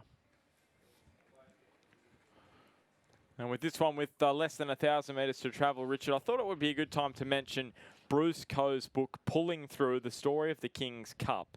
Now, make sure you get a copy of this. You can buy it at the regatta shop during these Australian Championships, or you can go online and give it a search. Bruce Coe, the author, Pulling Through, the Story of the King's Cup. Make sure if you don't get it this week, you get it online. It's $50 inclusive of GST and delivery. So only $50 for this terrific book about the story of the King's Cup, as we see Loretto Normanhurst from St Kilda's Queensland and Corowa Anglican Girls and the MLC School. The top 4 at the moment. They've got a bit of work to do, MLC School, if they're to pull back into that top 3. But a terrific book written by Bruce Coe. Yeah, it'd be a great story, just like the presentation that's been set up behind the grandstand too. The history of the King's Cup is quite an incredible one, and one I think that's probably been fairly unknown to many of us until Rowing Australia have made a concerted effort this year to really bring that history to light. It's an incredible story that stretches back, obviously, 100 years to the Henley Peace Regatta of 1919, and we'll see that trophy fought out on this course in a few days' time for the Interstate Men's 8 race. But in the meantime, we are in the concluding stages of Heat 3 of the Schoolgirls Cox Quad Scull with Loretto Normanhurst over the far side looking to be our race leader from a couple of crews on this side doing well. And also St Hilda's in 3, Corowa Anglican Girls School in lane 7 and the MLC School beside them in 6. So only 3 of those 4 can go through. Further back, it would be PLC Sydney and also Ballarat Clarendon College. But you might get your tight finish here, Ben, yet. I think we are. We could get a tight finish. So it's PLC Melbourne in lane 2 over the far side. And maybe even lane 6. It was lane 7 originally. Gippsland, I should say, it was lane, Corowa Anglican Girls in lane 7 and lane 6, the MLC School. They were the 2 crews, 3rd and 4th. And at the moment, it's St Hilda's Queensland who may just have the jump on Corowa Anglican Girls, who are really surging through this last 200 metres or so. They're looking quite nice, and they've been able to pull away from MLC School, who tried to pull them back. They were in fourth at the 1500 metre. They just haven't quite had enough in the legs to get back into the top 3. So it's Loretto Normanhurst, St Kilda's Queensland, Corowa Anglican Girls and MLC School who go through. I should say Corowa Anglican Girls going through, MLC School and down will go via the repechage. Yes, it is the Corowa Anglican Girls School, of course, of Melbourne. Corowa with a K, not to be confused with the New South Wales town of Corowa with a C. They often do turn up at the same regattas in Victoria, but that's, yes, Corowa, the school from Melbourne in 3rd spot there. First was Loretto Normanhurst, 2nd St Hilda's from the Gold Coast, 3rd Corowa Anglican Girls School. They move through to the semi-finals, and the repechage goes 4th place MLC School, in 5th place PLC Sydney, and in 6th place, about to cross the line, Ballarat Clarendon College. The unofficial winning time 7:24.27, so about 6 seconds slower than the previous heat, and the winning margin 9.30 seconds. As we look straight down to Heat 4 now, the final heat of the Schoolgirls Cox Quad Scull. A field of 6 once again, in fact a field of 5 with a scratching there from Canberra Girls Grammar School in lane 3. So 5 remain. PLC Melbourne in lane 2, then the empty lane. PLC Perth in 3, who are probably our race leaders. Sydney Girls in lane 4, or lane 5 in fact that is. Walford Anglican in 6 and Gippsland Grammar in lane 7, closest to the grandstand side. So the final heat of this event, top 3 continuing to go through, and PLC Perth in the green in front, 5:38.67 with 1500 metres down. Sydney Girls in 2nd, PLC Melbourne 3rd, Gippsland Grammar not too far behind, just 1.19 seconds the difference. And Gippsland Grammar, you can see with the blue boat, you could just see then in lane number 7. There's the crew out in front, PLC Perth, they're in lane 4. And looking quite strong at the moment. Rebecca Gunsberg, Jackie Swick, Sam Dakin and Jessie Vinicum. Coxed by Alice Warner and coached by David Milne. So that's the crew out in front. But there is the crew in lane 7, Gippsland Grammar, who had the work to do at the 1500 metre mark. They were in 4th place. They were just under a second and a half behind PLC Melbourne, who are in lane 2. And at the moment, it's difficult to split them. Maybe PLC Melbourne just ahead, maybe by canvas. It's almightily close. PLC Perth in first from Sydney Girls. So lane 4 and 5 in the middle of the course. Looking to be, well, I was going to say looking to be pretty solidly cemented into the semi-finals, but it's been a strong lift from the crews in lane 7 and 2, Gippsland Grammar and PLC Melbourne, because both of them are fighting it out for a 3rd spot. And that's meant that there's a lift needed from Sydney Girls just to make sure that they're in this 2nd place. So 100 metres left. PLC Perth have had to lift as well here. I think they've seen the battle unfolding behind them and realised they've got to make sure of a top 3 spot, but they're doing that now. And this is where you really get a faster time, when all of a sudden it's a battle for 3rd and everyone else has to lift. So PLC Perth comfortably through. Sydney Girls will go through as well. And Gippsland Grammar and PLC Melbourne, they are going to go at it right until the line. We may even need a photo here. Gippsland Grammar, and it's just going to go the way of PLC Melbourne. And it's just outside the photo finish time, so it's 0.29. The girls from Victoria going through to the semi-final. That was close. And that'll hurt Gippsland Grammar because they've got to go through the repechage, and there'll be a little more fatigue in the legs than what there would have been. So one Victorian crew knocks another one out. Gippsland Grammar from Sale in regional Victoria, but PLC Melbourne just sneaking to third place. You're right, Ben, by just 29/100ths of a second. First place unofficially was PLC Perth. Second, Sydney Girls High. Third, PLC Melbourne. Those three crews through to the semi-finals directly. Gippsland Grammar in fourth. Walford Anglican of Adelaide in fifth place. And those last two crews will go through the repechage. The winning time there for PLC Perth, 7:33.71. A margin of 2.51 seconds, and despite the quick finish, that is one of the slowest, in fact, of our four heats, which kind of proves that times mean nothing in rowing. Race 296, the first heat of 4 in the Schoolboys Cox Quad Scull, and it is a field of 7 here. Lane 1 is vacant. Lane 2 is Wesley. Again, it looks like that's Wesley College from Perth. Lane 3 is Newington. Lane 4, Brisbane Grammar School. Lane 5, Radford College from the ACT. Lane 6, Cardinia International College. Lane 7 is Scotch College, Adelaide. And Lane 8, the Cranbrook School from Sydney. This is the first of 4 heats in the Schoolboys Cox Quad Scull, with, again, the same progression as for the girls, Ben. It's the top 3 through to the semi-final and the remainder to the repechage. We're seeing a pretty good showing from the Sydney schools here. Newington and Cranbrook both sitting in the top 3. That's the Newington crew on screen. They're well clear of the blue boat. The blue boat, of course, is that of the Brisbane Grammar School. Similar colours to that of Kinross Wallaroi, but the Brisbane Grammar School also always traditionally rode in those same light blue coloured boats, and they sit in second place behind Newington, but ahead of Cranbrook, and those 3 are in the qualifying spots. Radford College 4th at halfway. It is surprising to see a Queensland crew in a light blue boat, isn't it? You know, you just, for so often, you just think Queensland and you think maroon, don't you? Yeah, you're right. Well, having spent many years at regattas in Brisbane, it's probably not as unusual from this perspective. But yeah, there's not many maroon boats floating around that part of the world, strangely enough. But no, Brisbane Grammar School have always been in the light blue, one of their school colours, and they've got boats very similar to that of Kinross Wallaroi in shade of blue. Are you saying they just want to be part of the best state in the country? Here we go. I can't give a clean answer to that, Ben, so we'll just talk about the rowing instead. And I think the cameraman must have heard me. He couldn't believe it. He's coming up to knock me off, I think. Newington in first, Brisbane Grammar second, Cranbrook in third, Radford College in fourth, Cardinia International College in fifth, and Scotch College sixth, and then Wesley in seventh. But that all-important gap is about 2.5 seconds between third and fourth, Cranbrook third, and Radford College in fourth.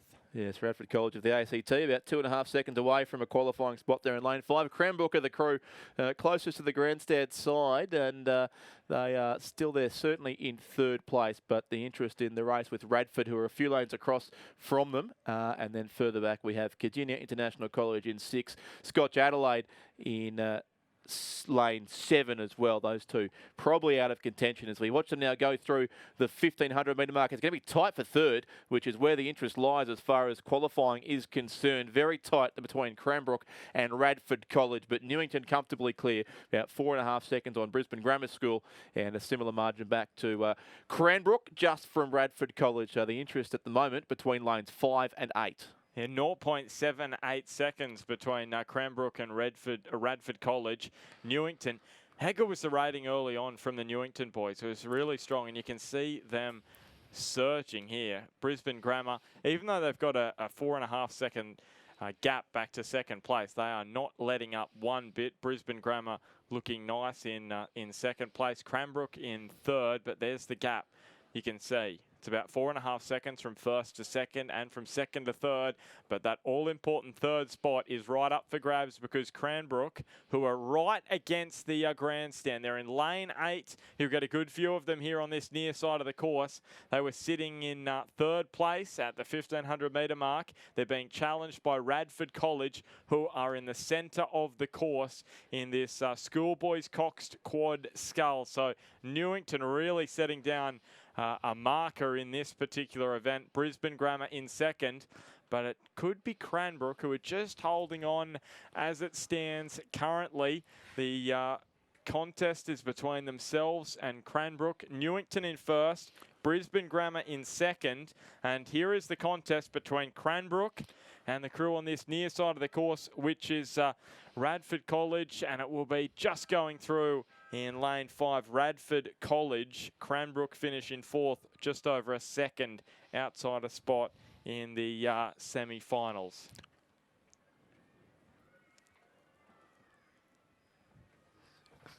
As we say, a couple of crews still yet to finish off. Scotch College Adelaide will finish in 5th place. 6th will go the way of Cardinia International College, and we're just waiting on the far side, Wesley College, to cross the line. They've got about 100 metres to fly. So the unofficial results in race 296, the first heat of the schoolboys Cox Quad Scull is Newington first, Brisbane Grammar School in second place, Radford College in third. Those three will progress through to the semi-finals directly. 4th Cranbrook, 5th Scotch College Adelaide, 6th Cardinia International College, and 7th, about to cross the line, Wesley College from Perth. The winning time there for Newington, 6:28.90, and the margin 5.61 seconds in Heat 1 of the schoolboys Cox Quad Scull. So Heat 2 is well and truly on the course, past the halfway mark. In fact, the 7 crews in this race. Cathedral Townsville on the far side in lane 2, Hunter Valley Grammar in 3, St Joseph Sydney in lane 4, Ignatius in 5, Newcastle Grammar in 6, Brighton Grammar in 7, and the Southport School in lane 8 on this side of the course. And they were the race leaders. The Southport School at the halfway mark by just under 2 seconds from Brighton Grammar of Melbourne. So lanes 8 and 7, our leaders at the this stage of the second heat of the schoolboys Cox Quad Scull. And we'll have a change in commentary after this particular heat. Heat number 2 of the schoolboys Cox Quad Scull. The first 3, once again, through to the semi-finals, and very tight at the moment. The Southport School in first, Brighton Grammar second, St Joseph's New South Wales in third, and then Newcastle Grammar just a second and a half back in 4th place as it stands currently. Cathedral Townsville in 5th place. 4:51.93 that time for the Southport School, and they're looking nice in lane 8. Next to them, Brighton Grammar, then St Joseph's New South Wales and Newcastle Grammar, who are in lane 6. So it's lane 4 and lane 6, the lanes to look out for and the crews to look out for, because that's where the contest is going to be for that all-important 3rd spot. The Southport School on this side in those distinctive high-vis caps that were pioneered by a number of the Queensland schools a few years ago. I think St Margaret's and Churchie possibly were the first schools to adopt the high-vis orange to ensure they could be clearly seen by the City Cats on the Brisbane River, and they've now spread to a number of other schools throughout the country. The Southport School always stand out with those bright colours on, but in this case it's because they're leading the race as well, comfortably clear by more than a length from Brighton Grammar, and then St Joseph Sydney look to still be in 3rd spot there, the red colours in the centre of the course. We can see the lift from Cathedral Townsville, who are in lane 2. They're in 5th place at the 1K and also the 1,500 metre mark, and they're really lifting. But it's the Southport School. They'll go through in 1st place. Brighton Grammar should hang on to 2nd. There's been a sizable lift from St Joseph's New South Wales, who have blown Newcastle Grammar away. And I think over in lane 2, Cathedral Townsville may even claim 4th. They should get up into 4th from there, but they'll still have to go via the repechage. Yeah, really nice lift in the last 500. It won't be enough, though. St Joseph's New South Wales get that 3rd spot. Cathedral Townsville 4th. Newcastle Grammar really easing it off. They seem to fade in the last 1K or so. They finished in 5th place. And rounding out this field, we're going to have a look at Ignatius, who are in lane 5. And then well back over on the far side of the course looks to be Hunter Valley Grammar School. Thank you, Ben. And unofficial results in race 297, the second heat of the schoolboys Cox Quad Scull. 1st place, the Southport School. 2nd, Brighton Grammar. 3rd, St Joseph's of Sydney. Those 3 crews straight through to the semi-finals. 4th place, Cathedral from Townsville. 5th, Newcastle Grammar. 6th will be Ignatius, and 7th, just approaching the Red Boys now, the final strokes of the race, the crew from Hunter Valley Grammar. 6:32.75, the winning time there for the Southport School. Around about 4 seconds slower than the first heat, but a big margin of 7.09 seconds in race 297.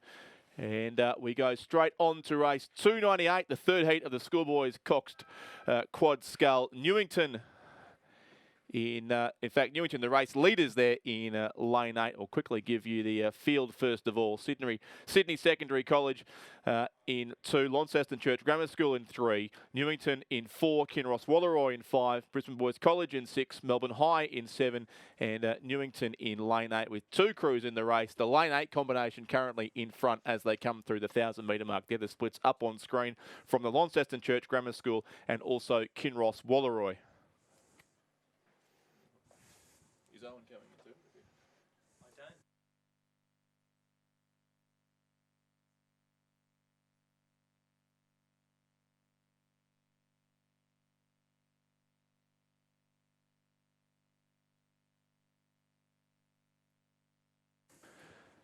don't. Thank you to Ben Homer for the last hour or so of commentary, and I'm joined for the final hour of the day for a new voice to the commentary blocks for the second time today. Welcome to Nathan Birch, who's back with us for the final hour or so of schools racing, and race 298 is currently on the course. As we said, it was being led by Newington at the halfway mark, and that continues to look the case as they come through now with just over 500 metres to race.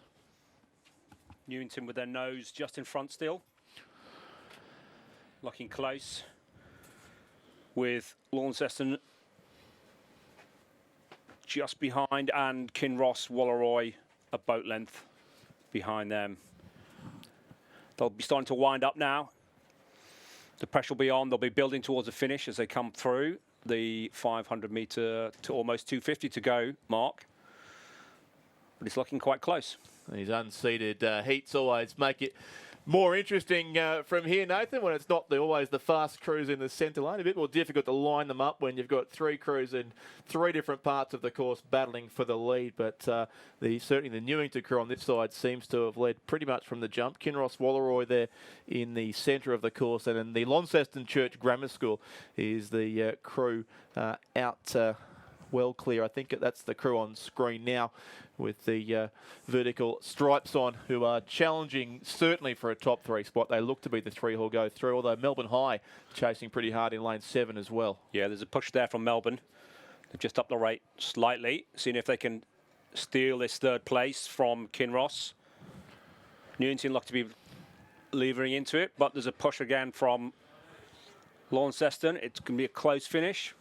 And Kinross Walleroy in the blue boat, they just need to watch out in the closing strokes, because certainly the crew on the far side, Launceston Church Grammar School, has gone straight to the lead here and looks like they will take out this heat narrowly from Newington. They'll be the top 2. Kinross look to be safe in 3rd. They will indeed do that. So the win goes to Launceston Church Grammar School, Newington 2nd. Kinross Walleroy will take out 3rd ahead of Melbourne High, who'll have to go via the rapid charge. The second crew from Newington next across the line in 5th place. Then 6th goes to lane 6, that's at Brisbane Boys College, and 7th still to come home, the crew from Sydney Secondary College. Okay, the unofficial racing results of race 298. In first place, Launceston Church Grammar School, a time of 6:30. Second was Newington. Third was Kinross Walleroy. 4th, Melbourne High. 5th, Newington. 6th, Brisbane Boys. And in 7th, Sydney Secondary College.